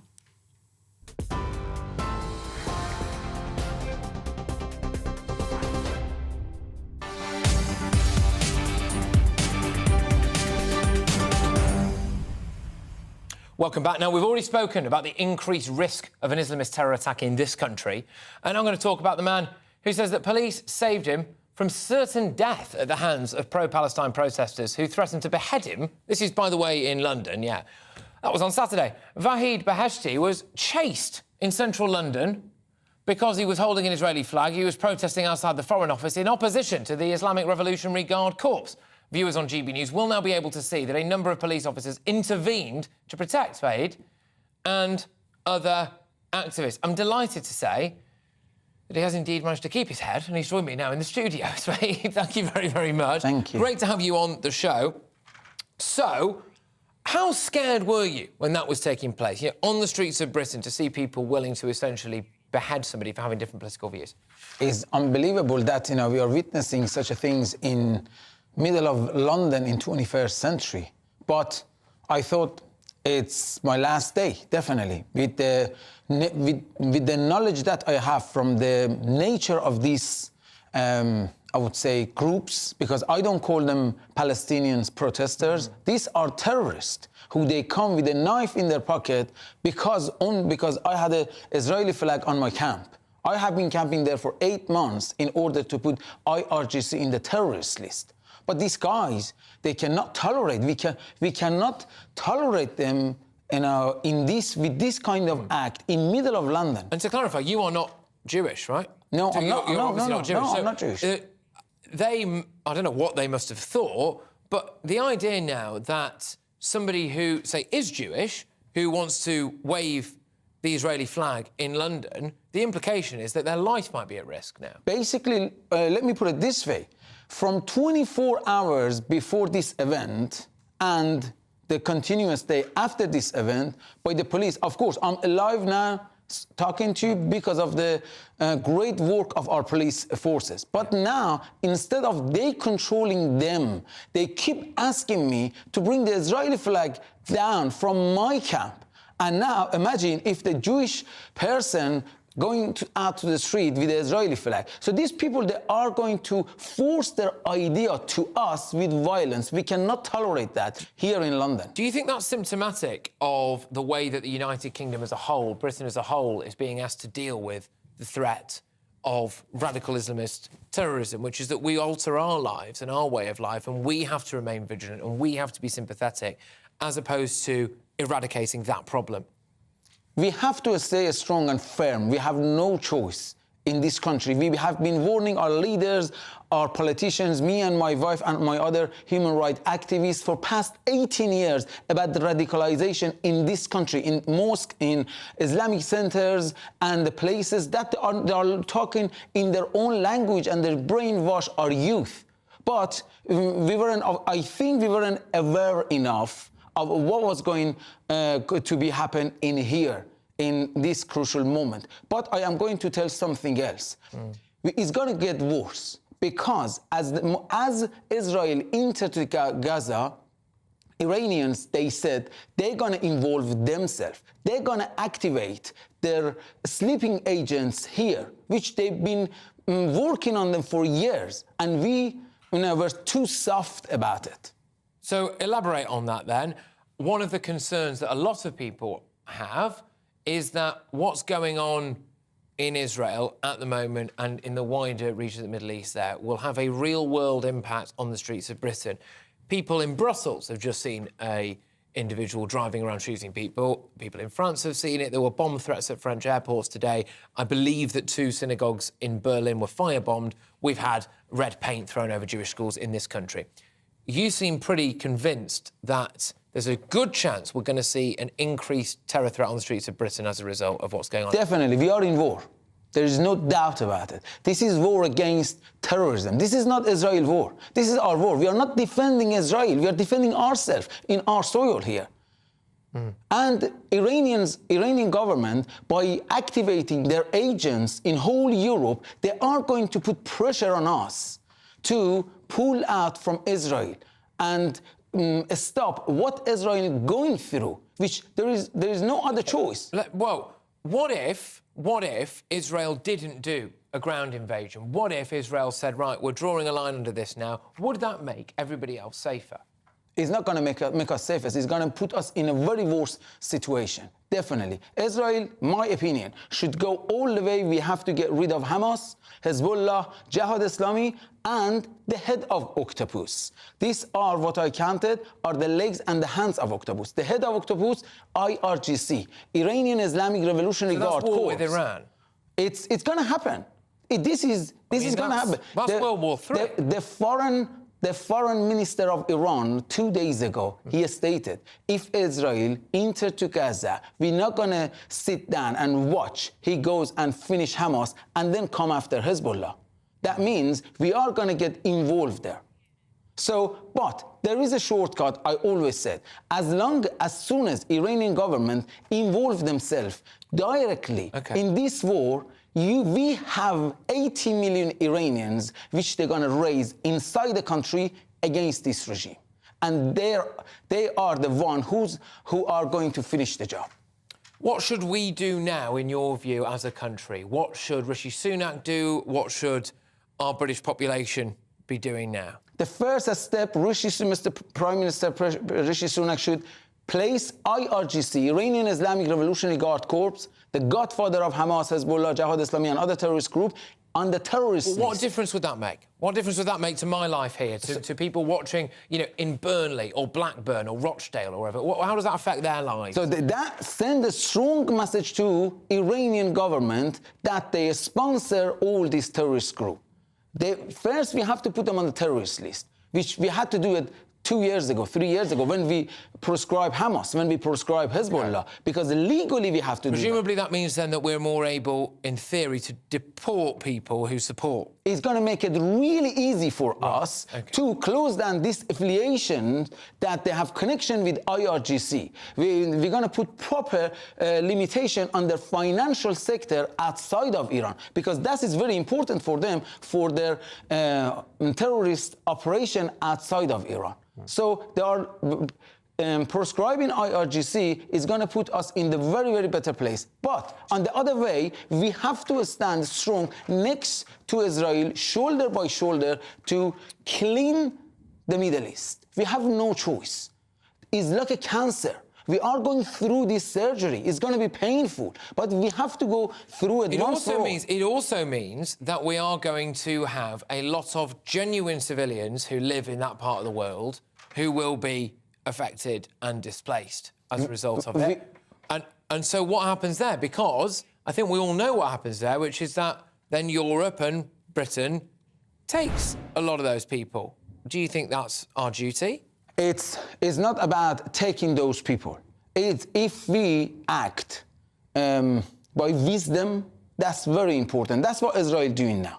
Because why they didn't enter into Gaza? 500 kilometers tunnel we have under the hospital, under the schools, under the people's house, full of explosion. So they were waiting for Israel troops to enter to Gaza. So they do it wisely. So if we take the steps, a step by step, by wisdom, we can control that issue as well. Just to clarify then, you are pretty adamant that we are on the brink of an absolutely massive war in the Middle East. We are in it. Right. We are in it. OK. And that is going to have consequences on the streets of Britain. You think that there are people who will use that as a catalyst to... It's not just here. The whole Europe is going to affect whole Europe. Because they've been working on it for years now.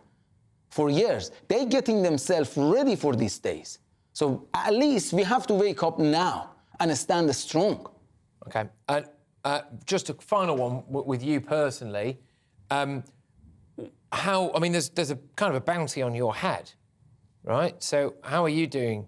For past 8 months, I'm camping in front of Foreign Office in King Charles Street. Yeah. I live in the street. First 72 days, I was on hunger strike. I lost around 20 kilograms, 2 weeks in the hospital. Then I came back because I know what I'm fighting for.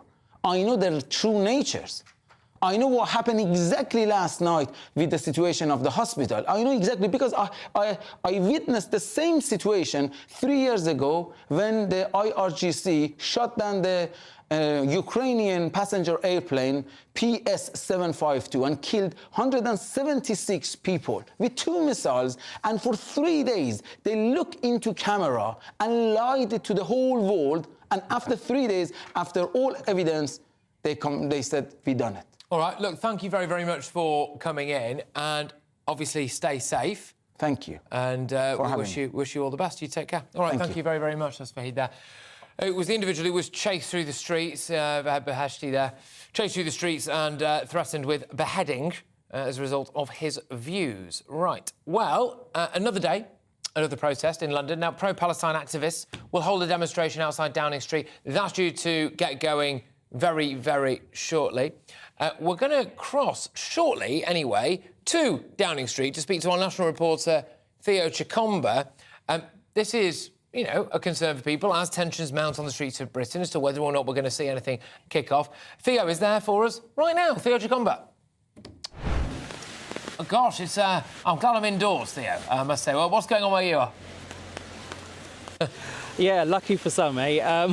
Well, very good afternoon to you. And what we understand is that a vigil is taking place here just opposite Downing Street. So on my right, if we're just able to have a look, several, probably well over 100 people now have just been arriving in the last few minutes. Members from various groups, including the Socialist Worker Group and the Palestinian various organisations from across London and around the UK. And it'll be interesting to hear what many of them have to say. We've seen some of them holding placards showing a picture of that blast which went off yesterday at the Al Ali Hospital, where there are reports of several hundred who have died and several hundred who have been injured. And just a few hundred yards from here, earlier today in the House of Commons, we heard from the Prime Minister, who was urging MPs not to be quick to judge what has happened, but allow specialists in order to carry out investigations to see what has happened. We've, of course,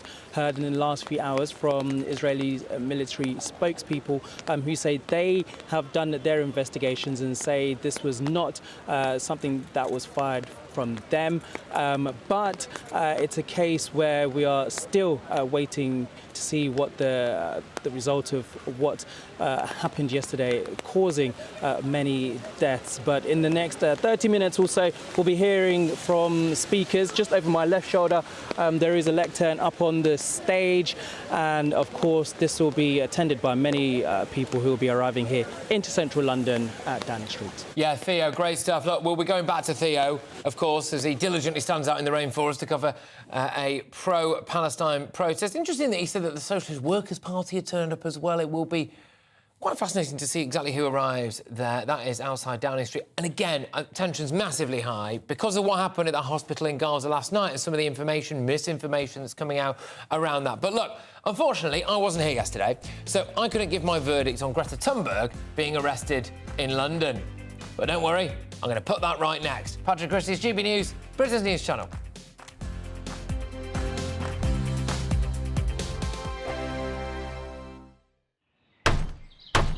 Who is it? We're here for the show. More energy this time! Welcome to the Dinosaur Hour. I was married to a therapist. And you survived? I thought we were getting Hugh Laurie. Second best. You interviewed Saddam Hussein. What's that like? I was terrified. I'm playing strip poker with you three. Oh! No, thank you. My CDs need to be put in alphabetical order. Are you going to be problematic again? The Dinosaur Hour. Sunday, the 29th of October at 9 on GB News. What you get for breakfast is something that, if we do our jobs right, you will wake up to news that you didn't know the night before. It's a conversation. It's not just me and Eamon. We want to get to know you, and we want you to get to know us. From 6, it's Breakfast with Eamon and Isabel. Monday to Thursdays on GB News. Britain's news channel. People in Britain, they love free speech, but they also love fair play. I don't care if I'm speaking somebody from a trade union, from the Labour Party, somebody from the SNP. And I think the viewers like to see that actually we can challenge one another, but in a positive way. We think we ask the questions that people want to ask, and often we ask the questions that we wanted to ask in Parliament but never got the chance to ask. So join us every Saturday, 10 a.m. till noon on GB News. Britain's news channel. Nightmare commute. Kick it up a gear with me, Patrick Christys, at drive time, 3 till 6 p.m, Monday to Friday on GB News Radio. You can listen online and on DAB+, on the smart speaker app and on the GB News app. And if you've got an Alexa, all you have to say is, Alexa, play GB News. We're also on TuneIn and the Radio Player apps. From the school run to rush hour, get revved up with me, Patrick Christys, on GB News and GB News Radio. Tired of the usual focus-tested, pre-prepared Westminster runaround? Well, so am I. So you want higher taxes? Is your department to blame for this? Are you rethinking this policy? Every Sunday at 9:30, I'll be sitting down with those in power to get the truth about the issues affecting you. Let's be honest, we've known about the cost pressures of this project for years, not months. That's the Camilla Tominey Show, a politics show with personality. On GB News, the People's Channel, Britain's news channel. Now then, Lee Anderson here. Join me on GB News on my show, The Real World, every Friday at 7 p.m. I'm not eating bloody cat. Are you Delicious. mental? Open your mouth. OK, here comes a train. Reminds me of the scene in Singing in the Rain. Adam, is that a good one? Whoa! Join me at 7 on GB News, Britain's news channel. When the news happens, it happens here. And really important breaking news. Breaking news this morning. On TV, radio and online, the news starts here on Britain's Newsroom. All the biggest stories and the answers that you need from across the UK and beyond. Join Britain's Newsroom from 9:30 on GB News. The People's Channel, Britain's news channel. GB News, unlike other broadcasters, isn't obsessed with the London-Westminster bubble. We think there's a nation beyond the M25, and that's why we talk about the issues that matter across the land. Join me on State of the Nation, 8 to 9 o'clock, Monday to Thursday, on GB News. Daisy's listening, and you should too.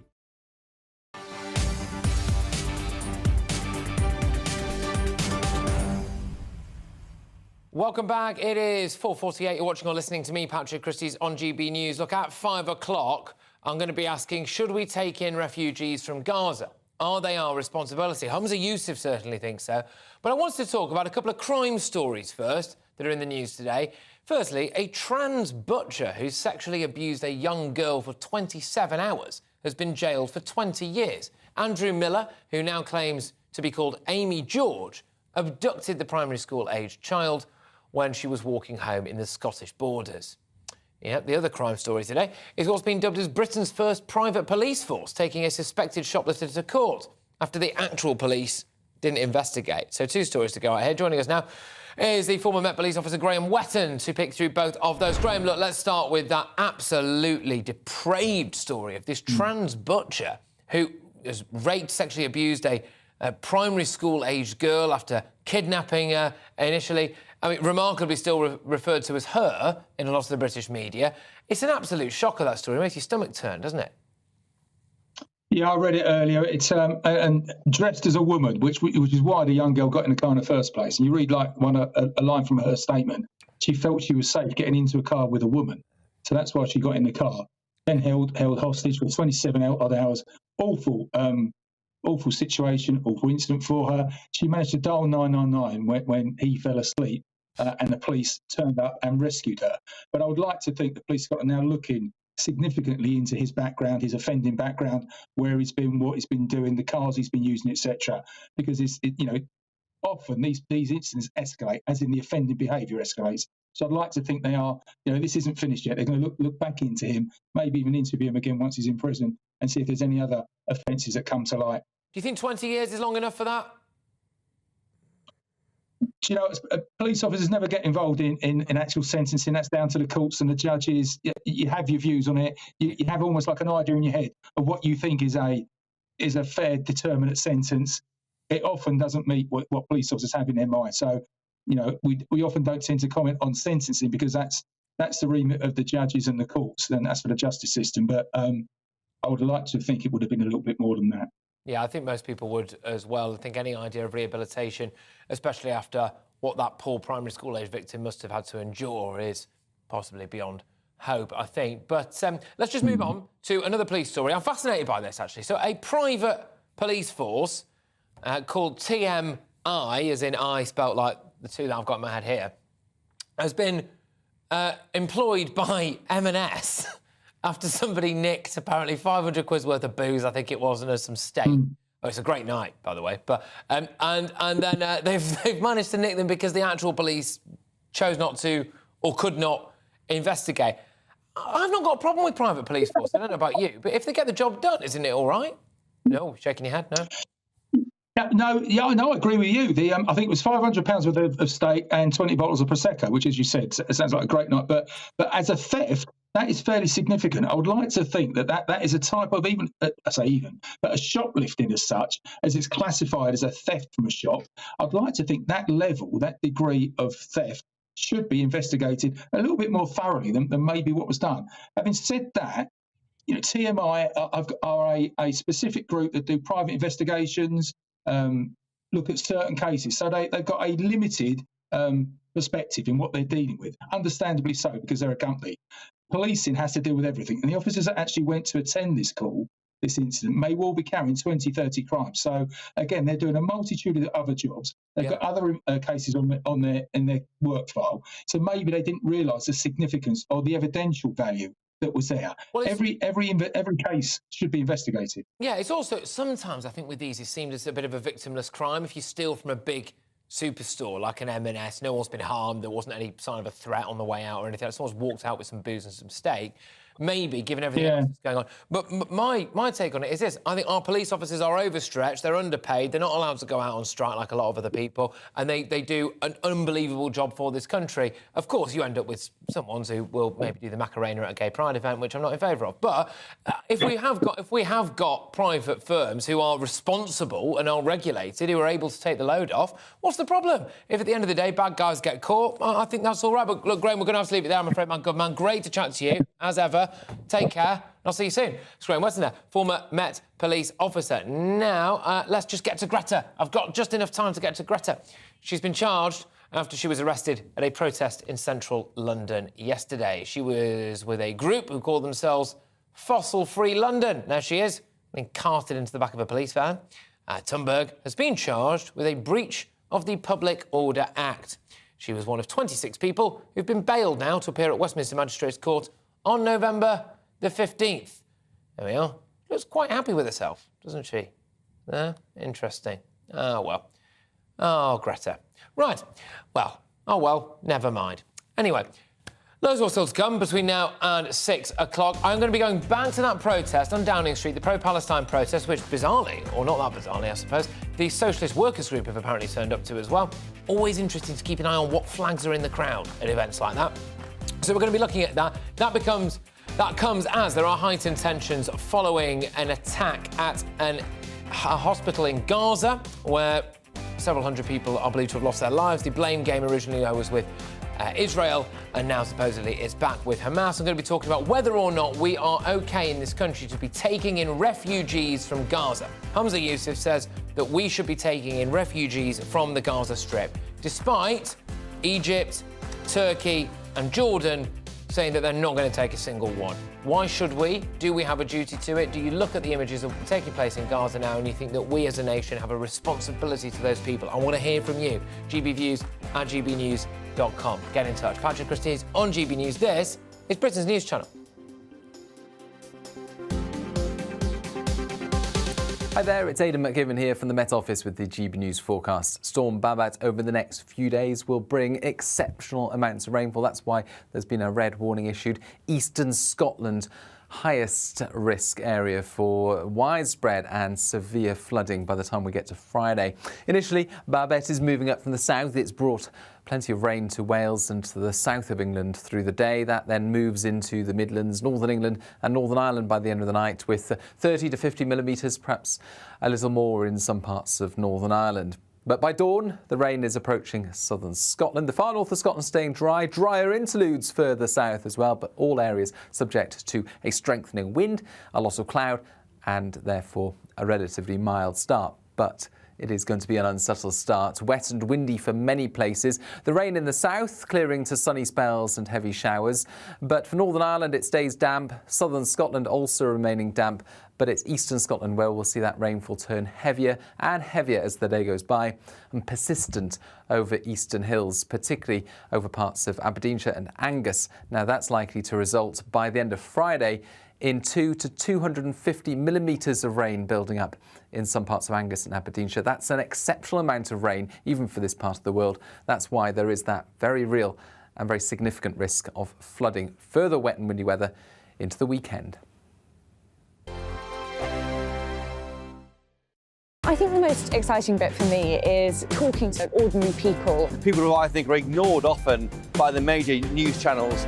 We're going to give news they want to hear. There's a voice there that needs to be heard. I think there's a chance here for a diversity of opinion to be expressed, which you don't find elsewhere. It's really exciting. We don't hold back. We're free to say how decisions that are taken here affect us all around the country. Only on GB News, the People's Channel, Britain's news channel. There's only three people you can trust in life. Your doctor, your lawyer and your nana. I'm not sure. So join me, Nana Aquia, at 3 p.m. every Saturday and Sunday where we discuss the biggest topics of the weekend. Be ready for battle. Could you be quiet? What is this? It's my new teeth. It's your new teeth. I don't bite. Well, not without a good reason. Always honest, always fun. Every weekend at 3 p.m. on GB News, the People's Channel, Britain's news channel. So Jubes & Co, we tackle the issues of the day with real, robust debate, both sides of the fence, battling it out with me in the middle with my forthright opinions and views. And often really interesting things happen because you start with a position and then by the end of the debate you find actually, well, I might not have thought about that one. What we need in this country is two new political parties. You should maybe think about doing a 2024 calendar. I'm Michelle Dewberry and I'm keeping you company right through until 7 o'clock this evening. GB News, the People's Channel, Britain's watching. Join us every night on GB News at 11 p.m. for Headliners, which is 3 top comedians going through the next day's news stories, which is exactly what you need, because when the establishment has gone crazy, you need some craziness to make sense of it. Headliners. You don't have to bother reading the newspaper. We've got it covered for you. Every night at 11 p.m. and repeated every morning at 5 a.m. We won't send you to sleep like some of the other paper review shows out there. So join us 11 p.m. every night on GB News. The People's Channel, Britain's news channel. GB News, unlike other broadcasters, isn't obsessed with the London-Westminster bubble. We think there's a nation beyond the M25, and that's why we talk about the issues that matter across the land. Join me on State of the Nation, 8 to 9 o'clock, Monday to Thursday, on GB News. Daisy's listening, and you should too. Every Sunday from 11, join Michael Portillo. There will be topical discussion, looking at the week before and the week to come. So kick back and relax at 11 a.m. on Sundays on GB News with me, Michael Portillo. GB News, the People's Channel, Britain's news channel. I'm Andrew Doyle. Join me at 7 o'clock every Sunday night for Free Speech Nation, the show where I tackle the week's biggest stories in politics and current affairs with the help of my 2 comedian panellists and a variety of special guests. Free Speech Nation, Sunday nights from 7 on GB News, the People's Channel, Britain's news channel. Nightmare commute. Kick it up a gear with me, Patrick Christys, at drive time, 3 till 6 p.m, Monday to Friday on GB News Radio. You can listen online and on DAB+, on the smart speaker app, and on the GB News app. And if you've got an Alexa, all you have to say is, Alexa, play GB News. We're also on TuneIn and the Radio Player apps. From the school run to rush hour, get revved up with me, Patrick Christys, on GB News and GB News Radio.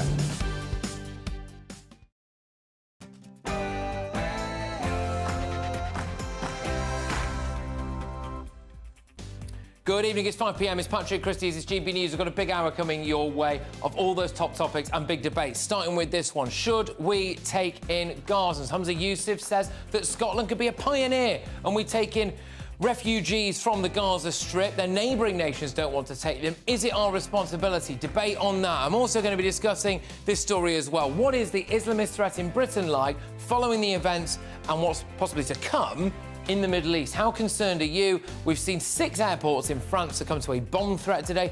2 synagogues in Berlin have been firebombed. We had a Brussels terror attack. We had a terror attack in France again just a couple of days ago. Look, what's going to happen here in Britain? How bad is the Islamist situation? One more for you that we're going to talk about as well. The hospital blast blame game is taking place as we speak. Massive blast at a hospital in Gaza. Initially, we were told that it was the IDF, a missile strike from Israel. Now we're being told that actually it was Hamas or a group affiliated to Hamas. I'm going to have a debate on why people are very quick to believe misinformation online and how can you spot it. I'm also going to be taking you live to Downing Street where a pro-Palestine protest is taking place. Patrick Christys, GB News.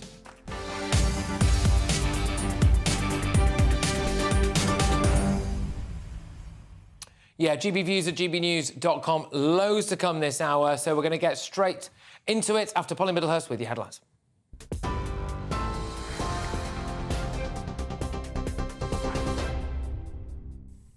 Patrick, thank you, and good evening to you. Well, the top story from the GB newsroom is that the US President Joe Biden has been speaking in Israel today, where he's announced an agreement to allow humanitarian aid to move from Egypt into Gaza. He also confirmed $100 million of new US funding for humanitarian aid for Gaza and for the West Bank. Earlier, he met with the Israeli Prime Minister, and President Biden's visit was due to be a diplomatic mission to prevent an escalation of the conflict in the region. But after last night's bombing of a hospital in Gaza, those planned meetings with other regional leaders were cancelled. You are a Jewish state, but you're also a democracy. And like the United States, you don't live by the rules of terrorists. You live by the rule of law. And when conflicts flare, you live by the law of wars. What sets us apart from the terrorists is we believe in the fundamental dignity of every human life. Israeli, Palestinian, Arab, Jew, Muslim, Christian, everyone. You can't give up what makes you who you are. If you give that up, then the terrorists win, and we can never let them win. Well, the US President also supported the Israeli Defense Forces' claims that the explosion at the Al Ali Arab Hospital in Gaza last night was caused by a failed rocket attack on Israel by the Palestinian Islamic Jihad. They deny that, though. Officials in Gaza blame an Israeli airstrike for the nearly 500 deaths at the hospital yesterday.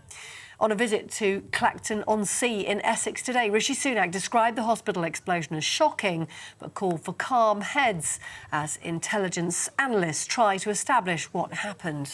It is important in this instance not to jump to conclusions. We have to establish the facts, and premature speculation, I think, would be wrong, and that's not the right thing. This is a very heightened, sensitive situation, so we just need calm heads. Our intelligence services are working through the evidence themselves. I met with the chair of the Joint Intelligence Committee and my National Security Advisor this morning.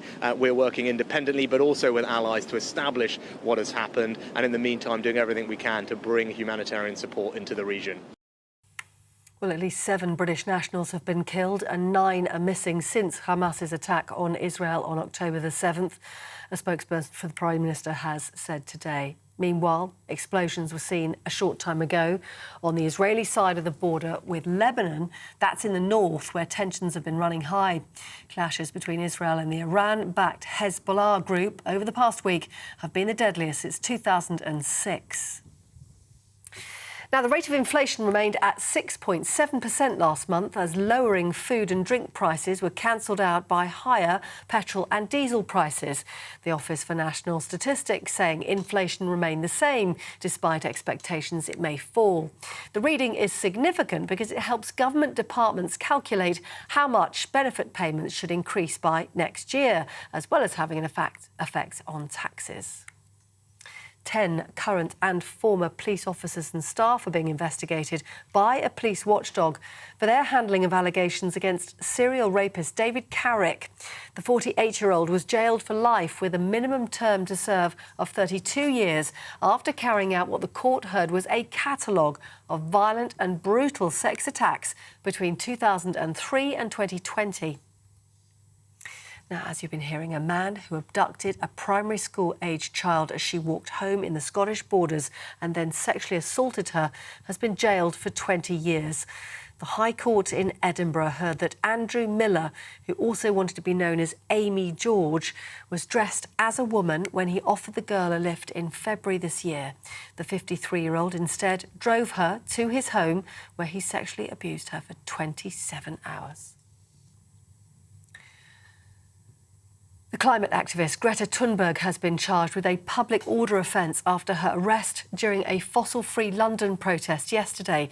The 20-year-old is accused of breaching a Section 14 order put in place outside a hotel in central London where oil executives were meeting. 27 protesters were arrested. In total, 26 were charged. Greta Thunberg has now been released on bail. A trial date has been set for the 15th of November. And a red weather warning for rain has been issued by the Met Office for parts of Scotland. It means very dangerous weather is expected, extensive flooding likely to pose a risk to life, they say. The weather warning running from 6 p.m. tomorrow until noon on Friday. That's the news on GB News. Across the UK on TV, in your car, on digital radio and on your smart speaker by saying play GB News. This is Britain's news channel.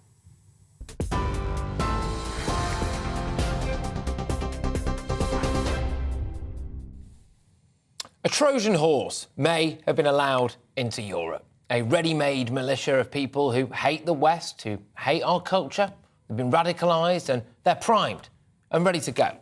In the last few days alone, since it's kicked off between Hamas and Israel, we've seen a teacher stabbed to death in France by a bloke on a terror watch list. We've seen a jihadi gunman rampaging through Brussels on a moped, shooting people at will. Synagogues have been firebombed in Germany, reportedly. 6 French airports have been closed due to bomb threats. People are pouring red paint over Jewish schools in Britain, and people are being told to remain vigilant when they go to gatherings, like watching England play football at Wembley. Why should we have to live like this? How was this allowed to happen? It's an utter disgrace. The radical Islamist threat was allowed to wander into Europe. In fact, it was welcomed in with open arms by a handful of politicians who were almost always going against the will of the majority of their own population. Decisions were made by a handful of politicians that have led and will lead to the irreversible negative impact of an entire continent and the lives of hundreds of millions of people who live in it. Let's just take the Brussels jihadi as an example. So this is reportedly a Tunisian man with a radicalised background who pledged allegiance to Islamic State and waged an act of terror on the streets of Belgium because, it appears, he was angry about people in Sweden, a non-Muslim country, burning the Quran. Right. How has stuff like this become our problem?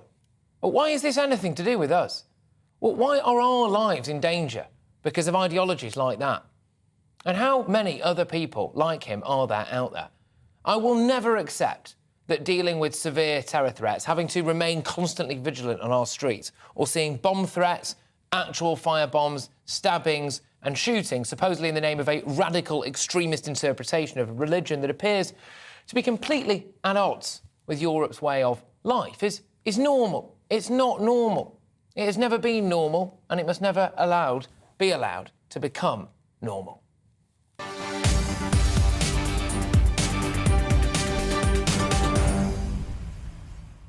Yeah, it's that radical fundamentalist interpretation of it, isn't it? And that is the aspect that I just feel very, very concerned about. GBviews at gbnews.com. But another day, another protest in London.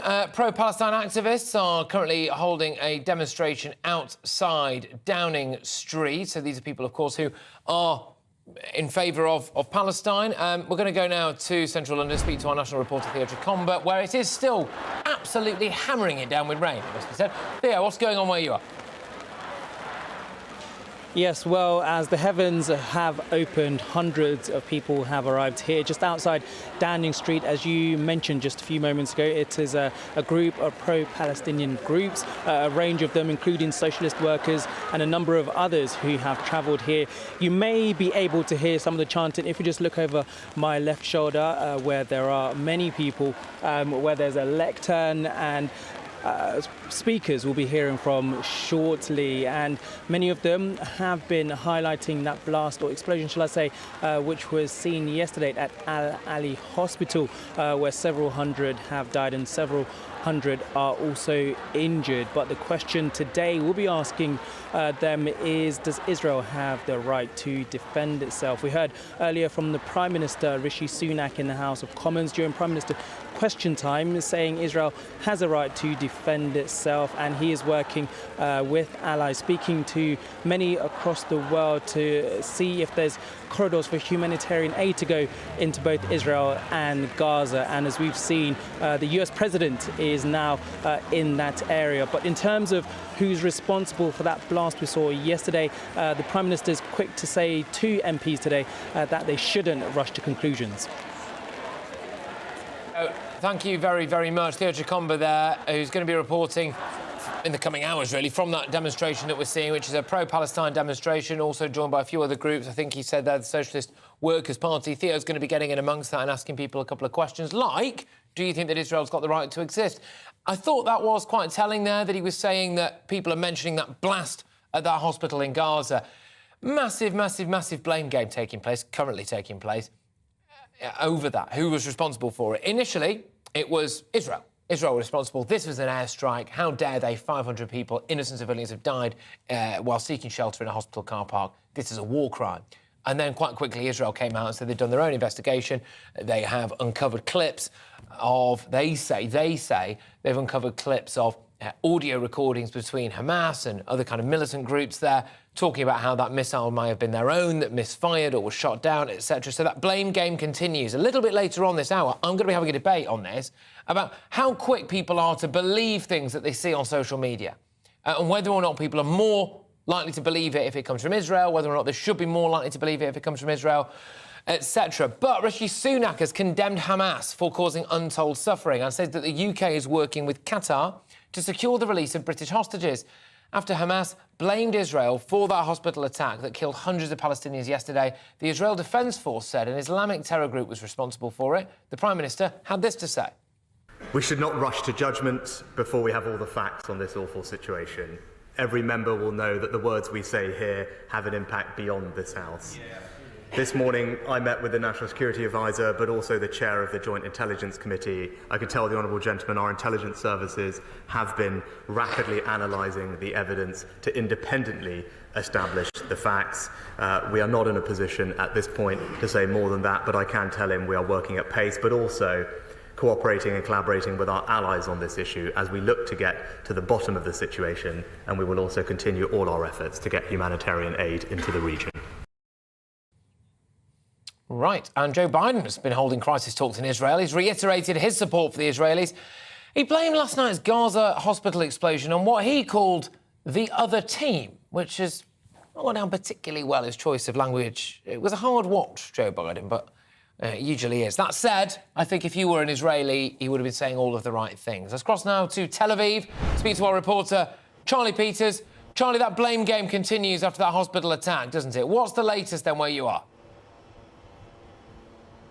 Well, US President Joe Biden has now left Israel after an 8-hour flying visit, and he left the country to the sound of rocket sirens as missiles from the Gaza Strip, likely fired by Hamas or the Palestinian Islamic Jihad, rained down on central Israel. We have seen footage of the Iron Dome intercepting them. They're here.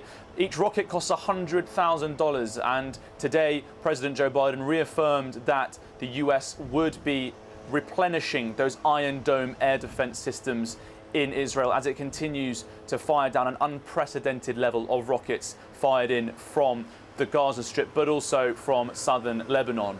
He achieved two things today, Joe Biden did. Firstly, he put a mission forward from the Washington side on what their analysis is on what happened last night in North Gaza. They expressed that the US intelligence view is that the Israeli side of events is the correct analysis. Israel this morning put forward some intelligence assets to say that the Palestinian Islamic Jihad were to blame for a missile landing on the hospital, and footage this morning has cast doubt on the claims made last night by the Hamas-run health ministry in the Gaza Strip. They said that hundreds have died. There's been no verification of that claim, and footage this morning shows a car park where some explosion has happened, but not the kind of devastation you might expect with an Israeli 1,000-pound bomb.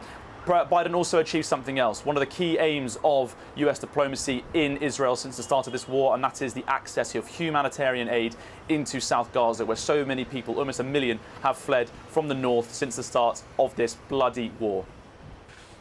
Charlie, thank you very much. Charlie Peters, our man in Tel Aviv. Look, like I said, we're going to be returning to that hospital blame game that's taking place a little bit later on. We're going to be having a debate on that as to how easily people believe what's coming out of Hamas.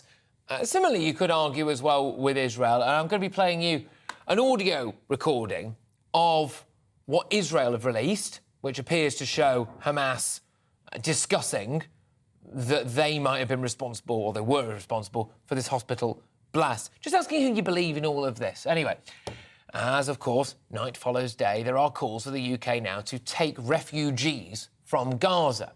Scottish First Minister Humza Yousaf led the way in his speech at the SNP conference yesterday.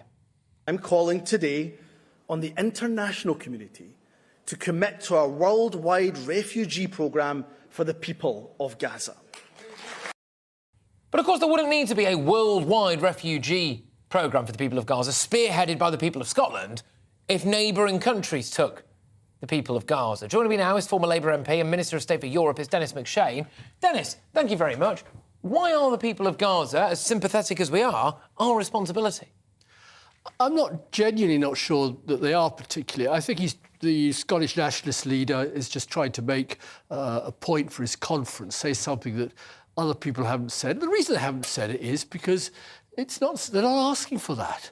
Sorry, there are no Gazans knocking on Zodiac boats on the French coast to come here. They probably would be more inclined, I would have thought, to go to Egypt, to Turkey or to Jordan, all of whom have said they won't take them. Well, they're not allowed. Egypt had a terrible time when the Muslim Brotherhood, which took over Egypt and slapped on a real dictatorship. This was after the Arab Spring. Hamas are part of the Muslim Brotherhood family. They're much more militant and militaristic and Jew killers. Ditto in Turkey. Mr. Erdogan is... But does that not tell us everything that we might need to know, Dennis, which is that if other nations right around Gaza don't want to take in so-called refugees, just in case they've been infiltrated by a hardline Islamist militant group, why is the leader of the Scottish National Party opening Britain's doors? I don't think anybody who comes here is... I mean, if a militant person wants to come here, they can get here quite easily anyway and cause mayhem. We've just had 2 Swedes killed in Belgium. We've had a terrible knifing in Arras, that's in northern France, by an Islamist. That Islamist impulse is still there, and it's probably lurking in the breasts of some people in Britain who may very well have been born in Britain, educated in Britain. But I just want to keep it on to whether or not we need to take that risk. No, it's not a risk. That isn't the question. Well, the people, with respect to this, the people of Turkey, Egypt and Jordan think it's a risk. No, they're not saying they won't take them in because they think that they might be killed in their beds. There are deep politics in Turkey on Muslim Brotherhood. I can give you a lecture on it. Egypt, I won't. Don't worry. But that what it holds up is discussions you and I have had, Patrick, that the simple off-the-shelf solution put up a huge barrier to anybody coming in claiming to be a refugee, rightly or wrongly. Donald Trump tried to build his famous wall. What's her name? Our Interior Minister, Susanna Braverman, has tried to stop anybody coming in. But even the more she says don't come, the more they come. Yeah. So, but the overall point is this. We have got an intractable problem in the Middle East. We've got an intractable problem in Ukraine. One or two other world flashpoints. We are very nervously getting close to something very big. Yeah, we are. Well, we are. No, 100%. Just keeping it, in line with what Humza Yousaf has said, though. Must we? Yeah, must we take? Is this? Must we? I'm sorry, I don't regard that person as a serious political leader. Excuse me. Does he not have a lot of the same views as you?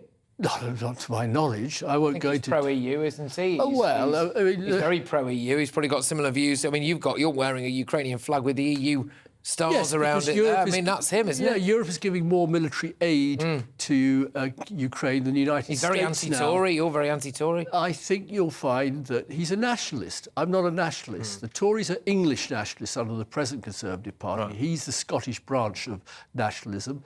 He's just mucked up the health service, got a lot of relatives. I was born in Rutherglen. I was very interested in that by-election last week. Yeah. A lot of relatives up there. No, I wasn't a particular fan of Nicola Sturgeon or Alex Salmond, but at least you felt there was an intellect there. This is just a giant pudding saying, blah, blah. How do I get a headline in the Scottish press? Oh, I know. I appeal to the world. But Dennis, I'm sorry, I'm just going to drill down on this because this is a massive problem. That I look around Europe now, and a handful of politicians have made decisions that have impacted the lives of the vast majority of people, hundreds of millions of people living on a continent, whether it was Angela Merkel deciding to throw the doors open to 1 million or however many refugees, whether it's people, unelected people a lot of the time in Europe, talking about we need open borders and all of this. And we have real-world consequences. We've got some nutter from Tunisia riding around the streets of Brussels with an AK-47 on a moped. Now we've got some guy in Scotland, who very few people have actually voted for, talking about opening Britain's doors to the people of Gaza, despite the fact that localities in that area think that they might end up, unfortunately, not being the kind of people very few people are making decisions that are impacting the lives of millions of people out there. It's a massive problem, Dennis. This kind of politics. Patrick, don't confuse motor mouths at party conferences with real-time decisions. They've not. I mean, Angela Merkel made a very poor decision in my view, and I criticised it at the time. But we are taking in more immigrants than ever. If your problem is people from countries that don't respect law or democracy, Nigeria, bits of India, they're all coming into England now under the Tories. That people movement is just a huge problem. If we won't discuss it rationally, we won't find a solution. Well, the problem is you can't discuss it that rationally because people just call you a racist or they call you far right or they call you anything. No, you call me, I want to open the floodgates to immigrants and refugees and terrorists. But Europe does want open borders. No, I want controlled borders. But where's the control in the control is in several different ways. I mean, if we talk about the European Union, it is you don't get a job anywhere without an ID card and a job. If you don't have that job, you have to go home after 3 months. Right. We didn't enforce that properly, hence one of the reasons in 2016, long time ago. But I mean, the undeniable fact is it is easy, if you are an Islamist terrorist, to wander through Europe. The worst Islamist terrorism happens in Muslim nations. It happens in Pakistan. It happens in Iraq, in Iran, now in Syria. I mean, we actually, compared to as non-Muslims, are spared the fate of Muslims because this is an evil ideology that has very important people in power. And you surely can understand why some people are very angry that a group of politicians may have allowed that to wander into Europe, right? I'm very angry now that we destroyed the state of Syria and so it's Libya. It's not... No. In those two countries, we destroyed the state so that David Cameron could have a few headlines, and in a failed state, everybody wants to get out. All right, Dennis, thank you very much. Dennis McShane, there is a former Labour MP and Minister of State for Europe. Right, look, as you know, GB News is the home of free speech. It's a shame that you can't say that about the Welsh Parliament. Would you believe the Senedd has banned your favourite news channel from being broadcast on TVs in Parliament. I know, it's laughable. And wait till you find out a little bit more about one of the women who was behind it. Patrick Christys, GB News, Britain's news channel.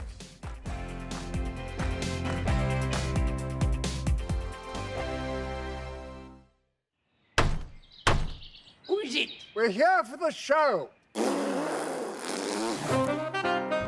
More energy this time! Welcome to the Dinosaur Hour. I was married to a therapist. And you survived? I thought we were getting Hugh Laurie. Second best.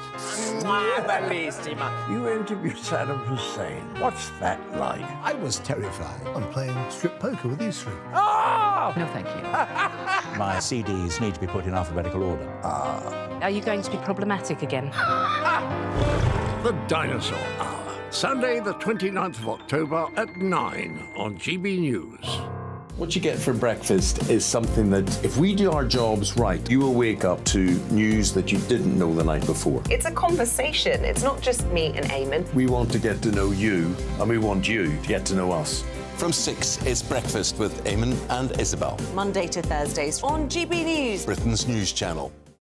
People in Britain, they love free speech, but they also love fair play. I don't care if I'm speaking somebody from a trade union, from the Labour Party, somebody from the SNP. And I think the viewers like to see that actually we can challenge one another, but in a positive way.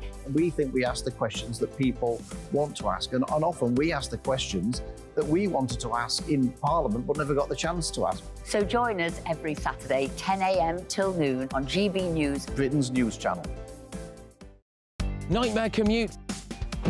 Kick it up a gear with me, Patrick Christys, at drive time, 3 till 6 p.m, Monday to Friday on GB News Radio. You can listen online and on DAB+, on the smart speaker app and on the GB News app. And if you've got an Alexa, all you have to say is, Alexa, play GB News. We're also on TuneIn and the Radio Player apps. From the school run to rush hour, get revved up with me, Patrick Christys, on GB News and GB News Radio.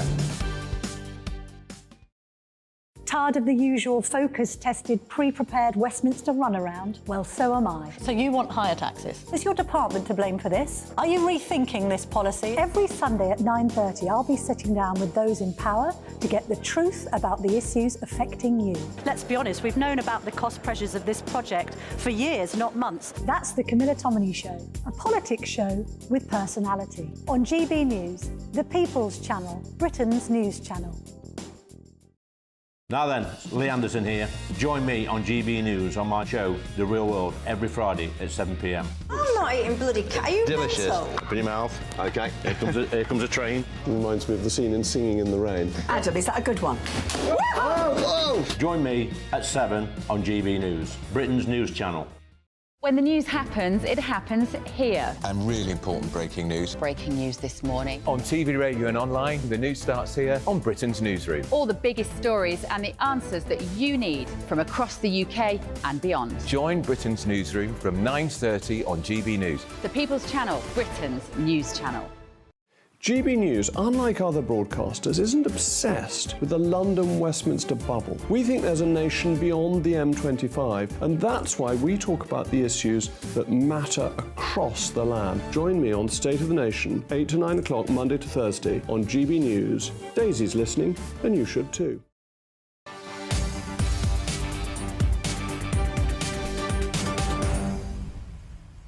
Welcome back, 27 minutes past 5. You're watching or listening to me, Patrick Christys, on GB News. Now, as you may know, GB News is the home of free speech, but it's a shame that you can't say that about the Welsh Parliament. The Senedd has banned your favourite channel from being broadcast on TVs in Parliament in a move straight out of the school playground. A spokesperson for the Welsh Speaker, Elin Jones, said GB News has been removed from the Senate's internal television system following a recent broadcast that was deliberately offensive, demeaning to public debate and contrary to our Parliament's values.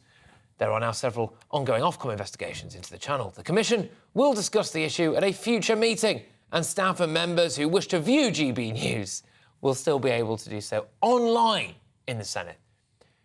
Interesting, because some of the people who were celebrating the idea that GB News had been banned because of the values of this channel had themselves been referred to anti-Semitism training. So there you go. GB News reporter Ben Leo, everybody's favourite, spent hours at the Welsh Assembly this morning trying to catch a word with those responsible for the ban, but found them particularly camera shy. At the end of the day, choice is the driver of anything in a democracy, and to ban a broadcaster that's got an Ofcom licence and delivers an alternative view of things and is a mainstream broadcaster is completely undemocratic, and it's outrageous that it's been enforced on members and their staff. I mean, what does it say about democracy and what does it say about the Welsh Parliament? What can you guys, the GB News viewers and fans inside the Parliament, do about this? Is there anything you can do to challenge the decision that's been made? Well, we will be saying it is undemocratic, it's censorship. We will be pushing for the reinstatement of GB News. But what I would say to your viewers is make sure you keep watching GB News, make a difference and make your voices heard. OK, so Ben was there at the Senate, and that was Andrew R.T. Davies, who was, of course, a Conservative. No, Ben's just arrived back in London from Cardiff this minute, all right, where all the Labour and the Plaid Cymru members who push this, Ben? I mean, it's interesting because we will at some point soon, anyway, have a clip that you can throw to of your attempts to get it. But what was your sense on the ground there? Well, look, the Welsh Tories are outraged by this. They're clearly, you know, a lot of our content is right of centre. They're furious that democratically they've had a news station, we're regulated by Ofcom, taken off the air by these left-leaning, what they call authoritarians in the Welsh Parliament. I went to the Parliament today to try and find some of the Plaid Cymru, some of the Labour politicians who had pretty much enforced this ban without asking anyone. The problem was no one wanted to speak to me. Only the Tories wanted to vent their fury. But it's interesting. This goes back to March. So Labour member Jenny Rathbone, she called in March for GB News to be banned from all internal TVs in the Senate because we supposedly broadcast, quote-unquote, hateful views. Right. The incident, the unfortunate incident that took place here a couple of weeks ago, a month or so ago, whenever it was, they've pounced on that and used it as an excuse to wipe us off the air. And it was interesting. I stood outside the Parliament today, peered through the reception, wasn't allowed in. But what have they got on the TVs? BBC News. Right. And it's funny because Jenny Rathbone on Twitter last night, if I just read you her tweet, she was quite vocal, actually, wasn't she? She was banging on about, she said, pleased to report that the toxic GB News is no longer broadcast inside the Parliament TV stations. Good journalism essential in challenging times. Well, look, she's talking about good journalism. For starters, in 2019, she was suspended and warned by the Labour Party for really anti-Semitic comments. That was a warning for her, yeah. Yeah, and I spoke to her office today, her press team, to try and coax her out of the Parliament. She was 50 yards away inside. I was outside, freezing myself to death. She wouldn't come out. And the reason was because they said that she was having an interview with the BBC, who we all know in the last 24 hours has themselves been guilty of fake news. They've certainly copped it. She voluntarily went, I believe, on some kind of anti-Semitism course, and she was, like I've said, issued with that warning over some comments. But I believe you did try and contact her. Yeah, I think we've got a clip of my phone call with her office. So this is their response. I mean, we're literally probably 50 yards from her. She's inside the building. We're outside the front. She's been quite vocal about the GB News ban on Twitter. I mean, I think she owes it to, you know, the sake of democracy to come out and at least speak to us and explain her decision in supporting that ban, which has been widely criticised. And the fact she's doing another interview with the BBC speaks volumes. We're literally outside the front. Can she pop out for 30 seconds? She's not in the office here with us. Wow, that's a shock, isn't it? That is a shock. But we are going to be treated to a bit more of your experiences outside the Senate later this evening, aren't we? Yeah, I've made a great longer video of my chats with Tory members and also my attempts to speak to the Plaid Cymru members and the Labour members. So tune into the show tonight and you'll see that longer package. Absolutely. The show which I will be covering this evening, 9 till 11 p.m. And like I said, you are going to want to watch this. It is kind of hilarious and also fascinating. The work that Ben was doing for us there outside the Welsh Senate. Ben Leo, thank you very, very much. Right, OK, so loads more still to come between now and 6 o'clock. I'm going to talk about this blame game that's broken out after hundreds of people have died in that hospital attack yesterday in Gaza. But first, it is your latest headlines with Polly Middlest.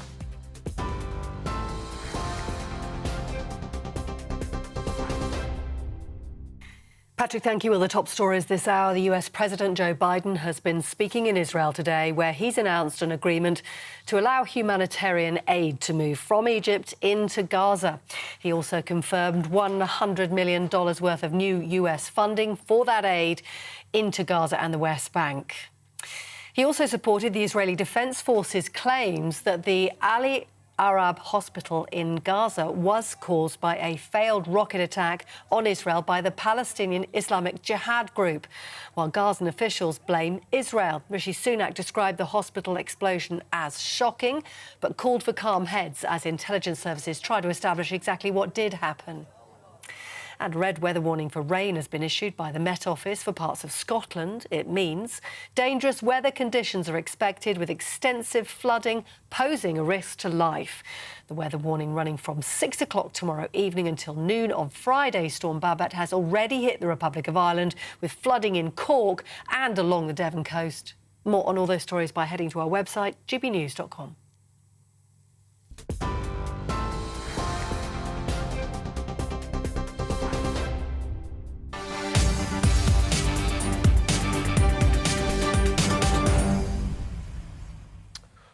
Well, hundreds of Palestinians were reportedly killed when a hospital was hit last night.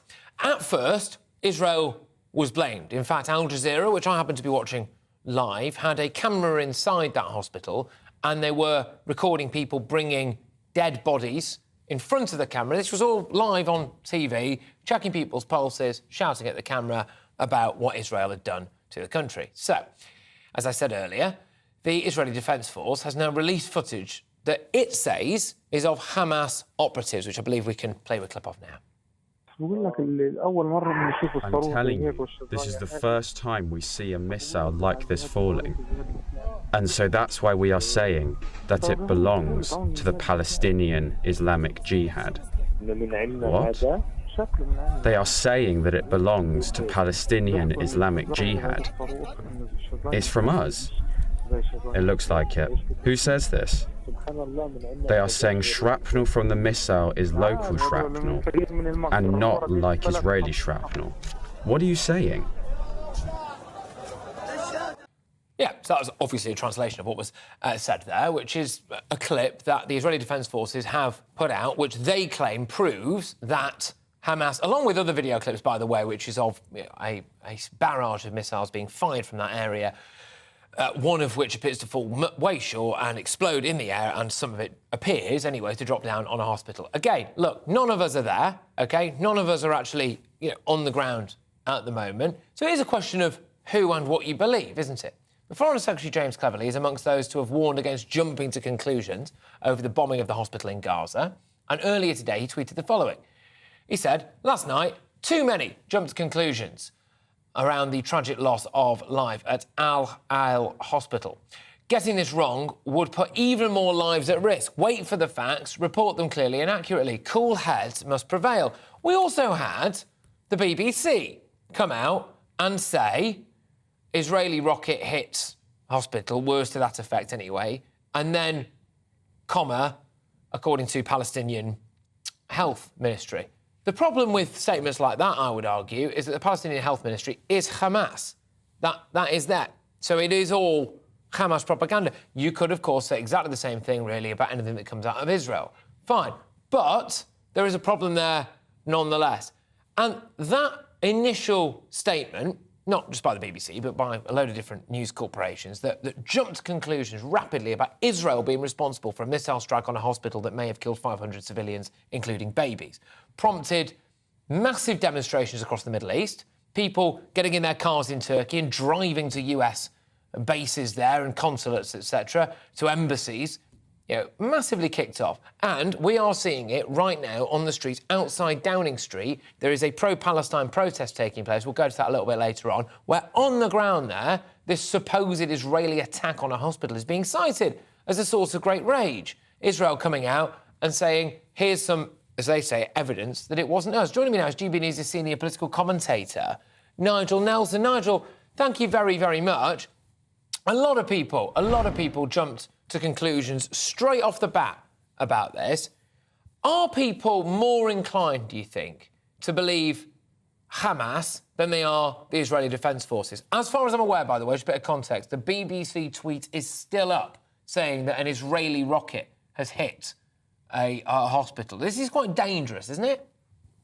Well, I mean, they do qualify it by saying according to Palestinian sources. So there is a qualification there. But you're right, and so is James Cleverly. What we shouldn't do is jump to conclusions. The problem about this particular one is when you hear that a hospital is hit, your immediate reaction, given the Israeli airstrikes, is that it's an Israeli airstrike gone wrong. Now, clearly, the evidence is not in either way. That looking at well, you've got the pictures up there now. I mean, looking at the ground, it could as easily be an Israeli missile as it could be a Palestinian rocket gone wrong. So the answer is we don't know the answers. And yes, there should be calm. It is unfortunate that because of this, the meeting that President Biden was due to have in Jordan has been called off. That is not helpful. So the important thing is this is a war going on. Truth will be hard to come by. But everyone must try and remain calm until the evidence is there for what is actually happening.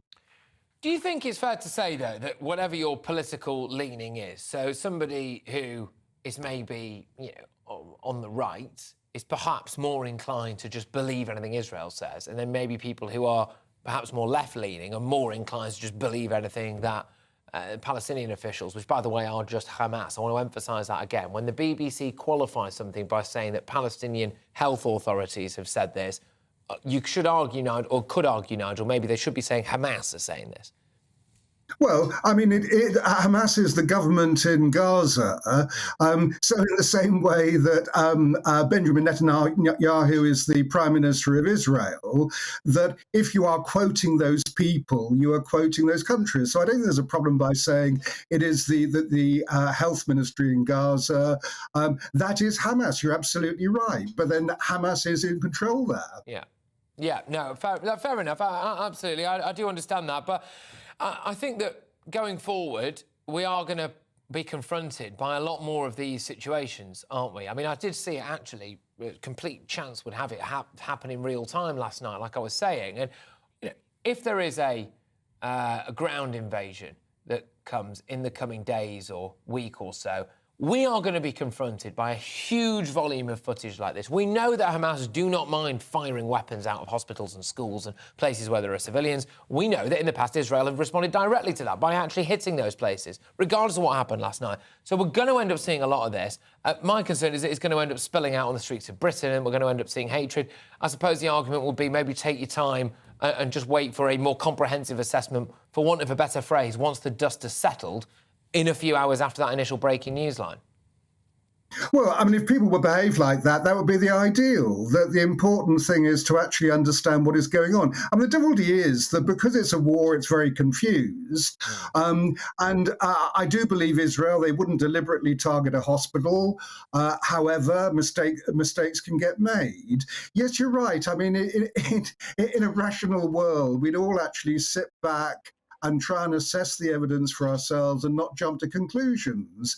But you're now nearly 24 hours on from what happened yesterday, and we still don't have the answers to what happened. President Biden says he's got independent evidence from his own intelligence services that it was a rocket gone wrong, therefore it's the Palestinians' fault.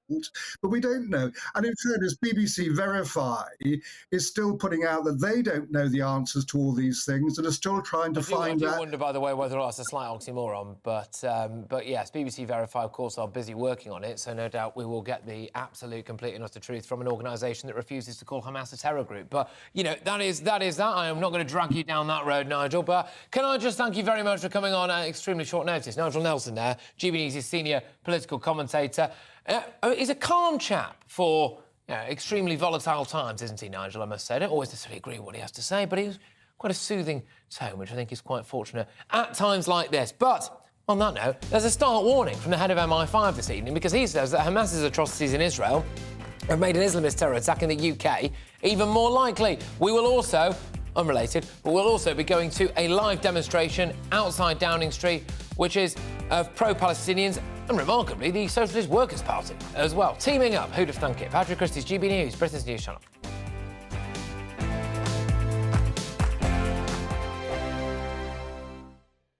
I think the most exciting bit for me is talking to ordinary people. People who I think are ignored often by the major news channels. We're going to give news they want to hear. There's a voice there that needs to be heard. I think there's a chance here for a diversity of opinion to be expressed, which you don't find elsewhere. It's really exciting. We don't hold back. We're free to say how decisions that are taken here affect us all around the country. Only on GB News, the People's Channel, Britain's news channel. There's only three people you can trust in life: your doctor, your lawyer, and your nana. I'm not sure. So join me, Nana Aquia, at 3 p.m. every Saturday and Sunday, where we discuss the biggest topics of the weekend. Be ready for battle. Could you be quiet? What is this? It's on your teeth. It's on your teeth. I don't bite. Well, not without a good reason. Always honest, always fun. Every weekend at 3 p.m. on GB News, the People's Channel, Britain's news channel. So Jubes and Kerr, we tackle the issues of the day with real, robust debate, both sides of the fence, battling it out with me in the middle with my forthright opinions and views. And often really interesting things happen because you start with a position and then by the end of the debate you find actually, well, I might not have thought about that one. What we need in this country is two new political parties. You should maybe think about doing a 2024 calendar. I'm Michelle Dewberry and I'm keeping you company right through until 7 o'clock this evening. GB News, the People's Channel, Britain's watching. Join us every night on GB News at 11 p.m. for Headliners, which is 3 top comedians going through the next day's news stories, which is exactly what you need, because when the establishment has gone crazy, you need some craziness to make sense of it. Headliners. You don't have to bother reading the newspaper. We've got it covered for you. Every night at 11 p.m. and repeated every morning at 5 a.m. We won't send you to sleep like some of the other paper review shows out there. So join us 11 p.m. every night on GB News. The People's Channel, Britain's news channel. GB News, unlike other broadcasters, isn't obsessed with the London-Westminster bubble. We think there's a nation beyond the M25, and that's why we talk about the issues that matter across the land. Join me on State of the Nation, 8 to 9 o'clock, Monday to Thursday, on GB News. Daisy's listening, and you should too. Every Sunday from 11, join Michael Portillo. There will be topical discussion, looking at the week before and the week to come. So kick back and relax at 11 a.m. on Sundays on GB News with me, Michael Portillo. GB News, the People's Channel, Britain's news channel. I'm Andrew Doyle. Join me at 7 o'clock every Sunday night for Free Speech Nation, the show where I tackle the week's biggest stories in politics and current affairs with the help of my 2 comedian panellists and a variety of special guests. Free Speech Nation, Sunday nights from 7 on GB News, the People's Channel, Britain's news channel. Nightmare commute. Kick it up a gear with me, Patrick Christys, at drive time, 3 till 6 p.m, Monday to Friday on GB News Radio. You can listen online and on DAB+, on the smart speaker app, and on the GB News app. And if you've got an Alexa, all you have to say is, Alexa, play GB News. We're also on TuneIn and the Radio Player apps. From the school run to rush hour, get revved up with me, Patrick Christys, on GB News and GB News Radio.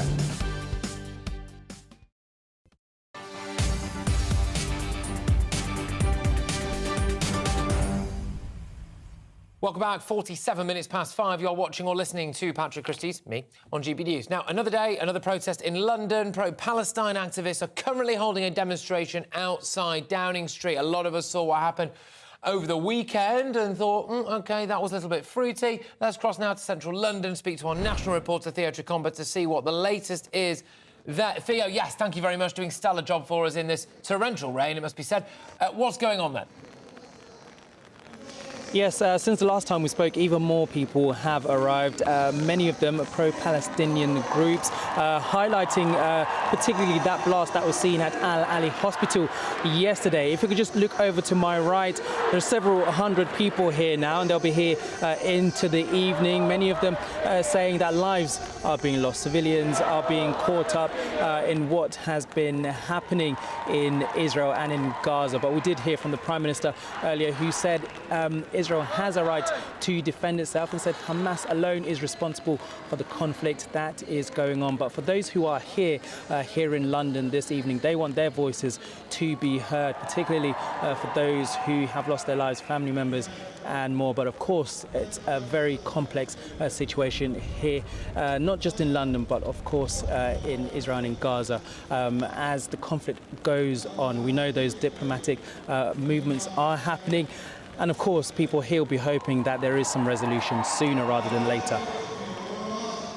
What kind of things can you make out? Are they chanting? What's kind of being said there? And I think I can hear someone talking as well, like at a rally. I don't know if you can see who that is or what's going on really. Yeah, so just over on my right shoulder. So there's people doing speeches. You can't see them at the moment as there's hundreds, literally hundreds of people here. But what we have been hearing are chants of people saying, free Palestine. That's mostly what we've been hearing in the last hour or so when people started arriving. OK, look, Theo, thank you very, very much. Theo Chikomba there, who's our national reporter. That is the protest ongoing, demonstration ongoing, outside 10 Downing Street, next to the Women of World War II statue there, which is it's like odd juxtaposition, isn't it, when you see a lot of those flags being waved. But the head of MI5 has warned that Hamas's attacks on Israel have increased the chances of an Islamist terror atrocity in this country. Ken McCallum was speaking after two Swedish football fans were shot dead in Belgium on Monday. A man who identified himself as a member of Islamic State claimed responsibility, and the gunman was eventually killed by police yesterday after spending hours riding around Brussels dressed in fluorescent orange, carrying a weapon on a moped. But there we go. Chris Phillips joins me now, the former head of the National Counter-Terrorism Office. Thank you very much. Great to have you on the show. How much at risk should we be, or are we now, in Britain as a result of what's going on? And is that likely to get worse, do you think, in the coming days and weeks? Well, I think it is likely to get worse. You don't have to be a rocket scientist, having seen the demonstration over the weekend, to realise that there's an awful lot of people very upset about what's going on in Israel and Gaza. And a portion of those will be extremists. And we saw some of those extremists during the weekend. And of course, we know that there's at least 20-odd thousand people that support ISIS and what it stands for. And to be quite frank, Hamas and ISIS are two sides of the same coin. So you can imagine that there are people that will be encouraged and encourage themselves to go out and do ridiculous.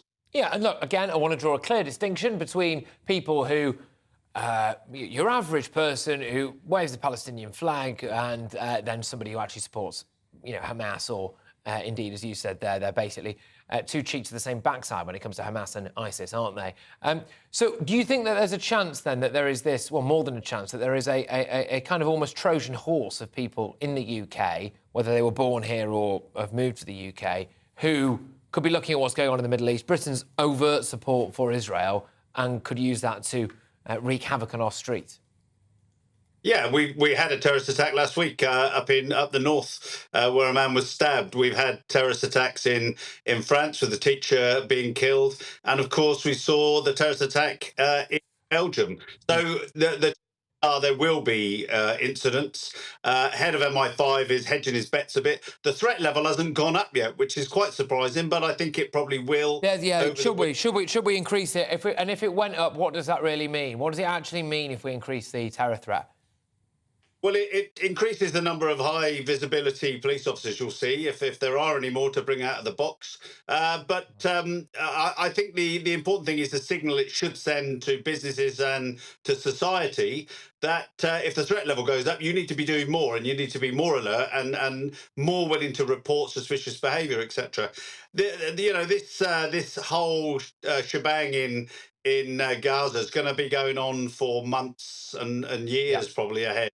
And we've just got to be aware that there are people, as you say, some that are already inside the country that live here, and others that have come in recently, and they're a real threat to society, and they don't want to see an ordered society, and are likely to do something ridiculous. Yeah, and if people believe that they are serving a higher power, then they're less inclined to ever want to ingratiate with our norms and values, and therefore more inclined to go out and commit some kind of atrocity. So just to clarify, you think that we should now have the severe terror threat, right? And we don't. I do find that quite concerning, maybe, that we're looking at what's going on and people with eyes in their head can see that there is a problem and we're not doing everything we can maybe to address that? Yeah, well, I mean, I'm not sure I would say that I think it should go up. I think the JTAC, the team that look at this, I mean, there's a whole group of people based in MI5 that work on this day and night, looking at all the threat picture, all the people that they know are terrorists within the UK. Because something's happened overseas, it doesn't necessarily mean it's going to happen here. But I think anyone with any common sense would think it's bubbling. I just, you know, I can't help but feel like it's bubbling. You look around, we had, you know, an attack in France. It was very, very quiet / borderline hushed up, actually, what happened in this country a couple of days ago. I mean, that was swept under the rug big time, and I wonder why. We've had bomb threats at French airports today. We've had synagogues firebombed in Berlin. We've had numerous different issues here, and it doesn't take a genius to work out that there is now a massive potential for escalation, and we haven't had a ground invasion yet. We have not had a ground invasion yet. Look, Chris, thank you very much. No doubt I'll be talking to you again in the coming days. Chris Phillips there is the former head of the National Counter-Terrorism Office in this country. Thank you very much, everybody who's been watching and listening today. I just want to emphasise again, I'll be back on your screens at 9 p.m. this evening, 9 to 11. I've got a very special show lined up for you, including an exclusive from Ben Leo, you got a little flavour of that earlier, who took himself off to the Welsh Senate earlier on to find why they decided to ban GB News from their television set. So we'll be going to him a little bit later on. I will be with you at 9 p.m. Thank you very much, everybody. Michelle will be with you very shortly for Jubes and Co. Stay tuned.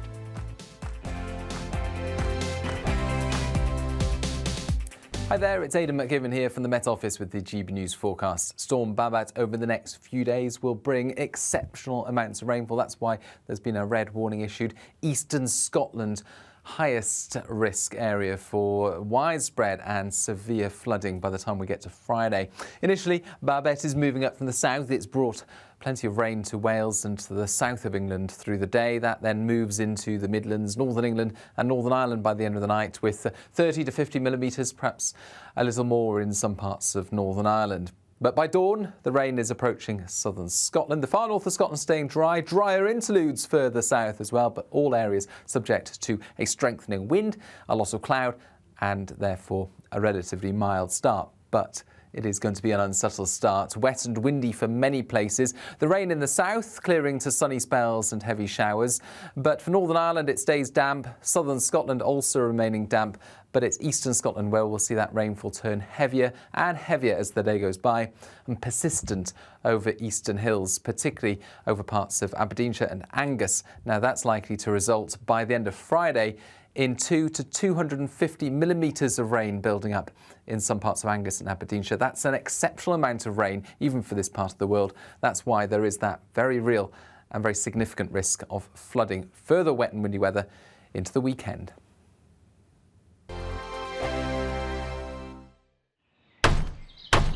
Who is it? We're here for the show. More energy this time! Welcome to the Dinosaur Hour. I was married to a therapist. And you survived? I thought we were getting Hugh Laurie. Second best. You interviewed Saddam Hussein. What's that like? I was terrified. I'm playing strip poker with these three. Ah! No, thank you. My CDs need to be put in alphabetical order. Are you going to be problematic again? The Dinosaur Hour. Sunday, the 29th of October at 9 on GB News. What you get for breakfast is something that, if we do our jobs right, you will wake up to news that you didn't know the night before. It's a conversation. It's not just me and Eamon. We want to get to know you, and we want you to get to know us. From 6, it's Breakfast with Eamon and Isabel. Monday to Thursdays on GB News. Britain's news channel. People in Britain, they love free speech, but they also love fair play. I don't care if I'm speaking somebody from a trade union, from the Labour Party, somebody from the SNP. And I think the viewers like to see that actually we can challenge one another, but in a positive way. We think we ask the questions that people want to ask, and often we ask the questions that we wanted to ask in Parliament but never got the chance to ask. So join us every Saturday, 10 a.m. till noon on GB News, Britain's news channel. Nightmare commute. Kick it up a gear with me, Patrick Christys, at drive time, 3 till 6 p.m, Monday to Friday on GB News Radio. You can listen online and on DAB+, on the smart speaker app and on the GB News app. And if you've got an Alexa, All you have to say is, Alexa, play GB News. We're also on TuneIn and the Radio Player apps. From the school run to rush hour, get revved up with me, Patrick Christys, on GB News and GB News Radio. Tired of the usual focus-tested, pre-prepared Westminster runaround? Well, so am I. So you want higher taxes? Is your department to blame for this? Are you rethinking this policy? Every Sunday at 9:30, I'll be sitting down with those in power to get the truth about the issues affecting you. Let's be honest, we've known about the cost pressures of this project for years, not months. That's the Camilla Tominey Show, a politics show with personality. On GB News, the People's Channel, Britain's news channel. Now then, Lee Anderson here. Join me on GB News on my show, The Real World, every Friday at 7 p.m. I'm not eating bloody cat. Are you Delicious. mental? Open your mouth. OK, here comes a train. Reminds me of the scene in Singing in the Rain. Adam, is that a good one? Join me at 7 on GB.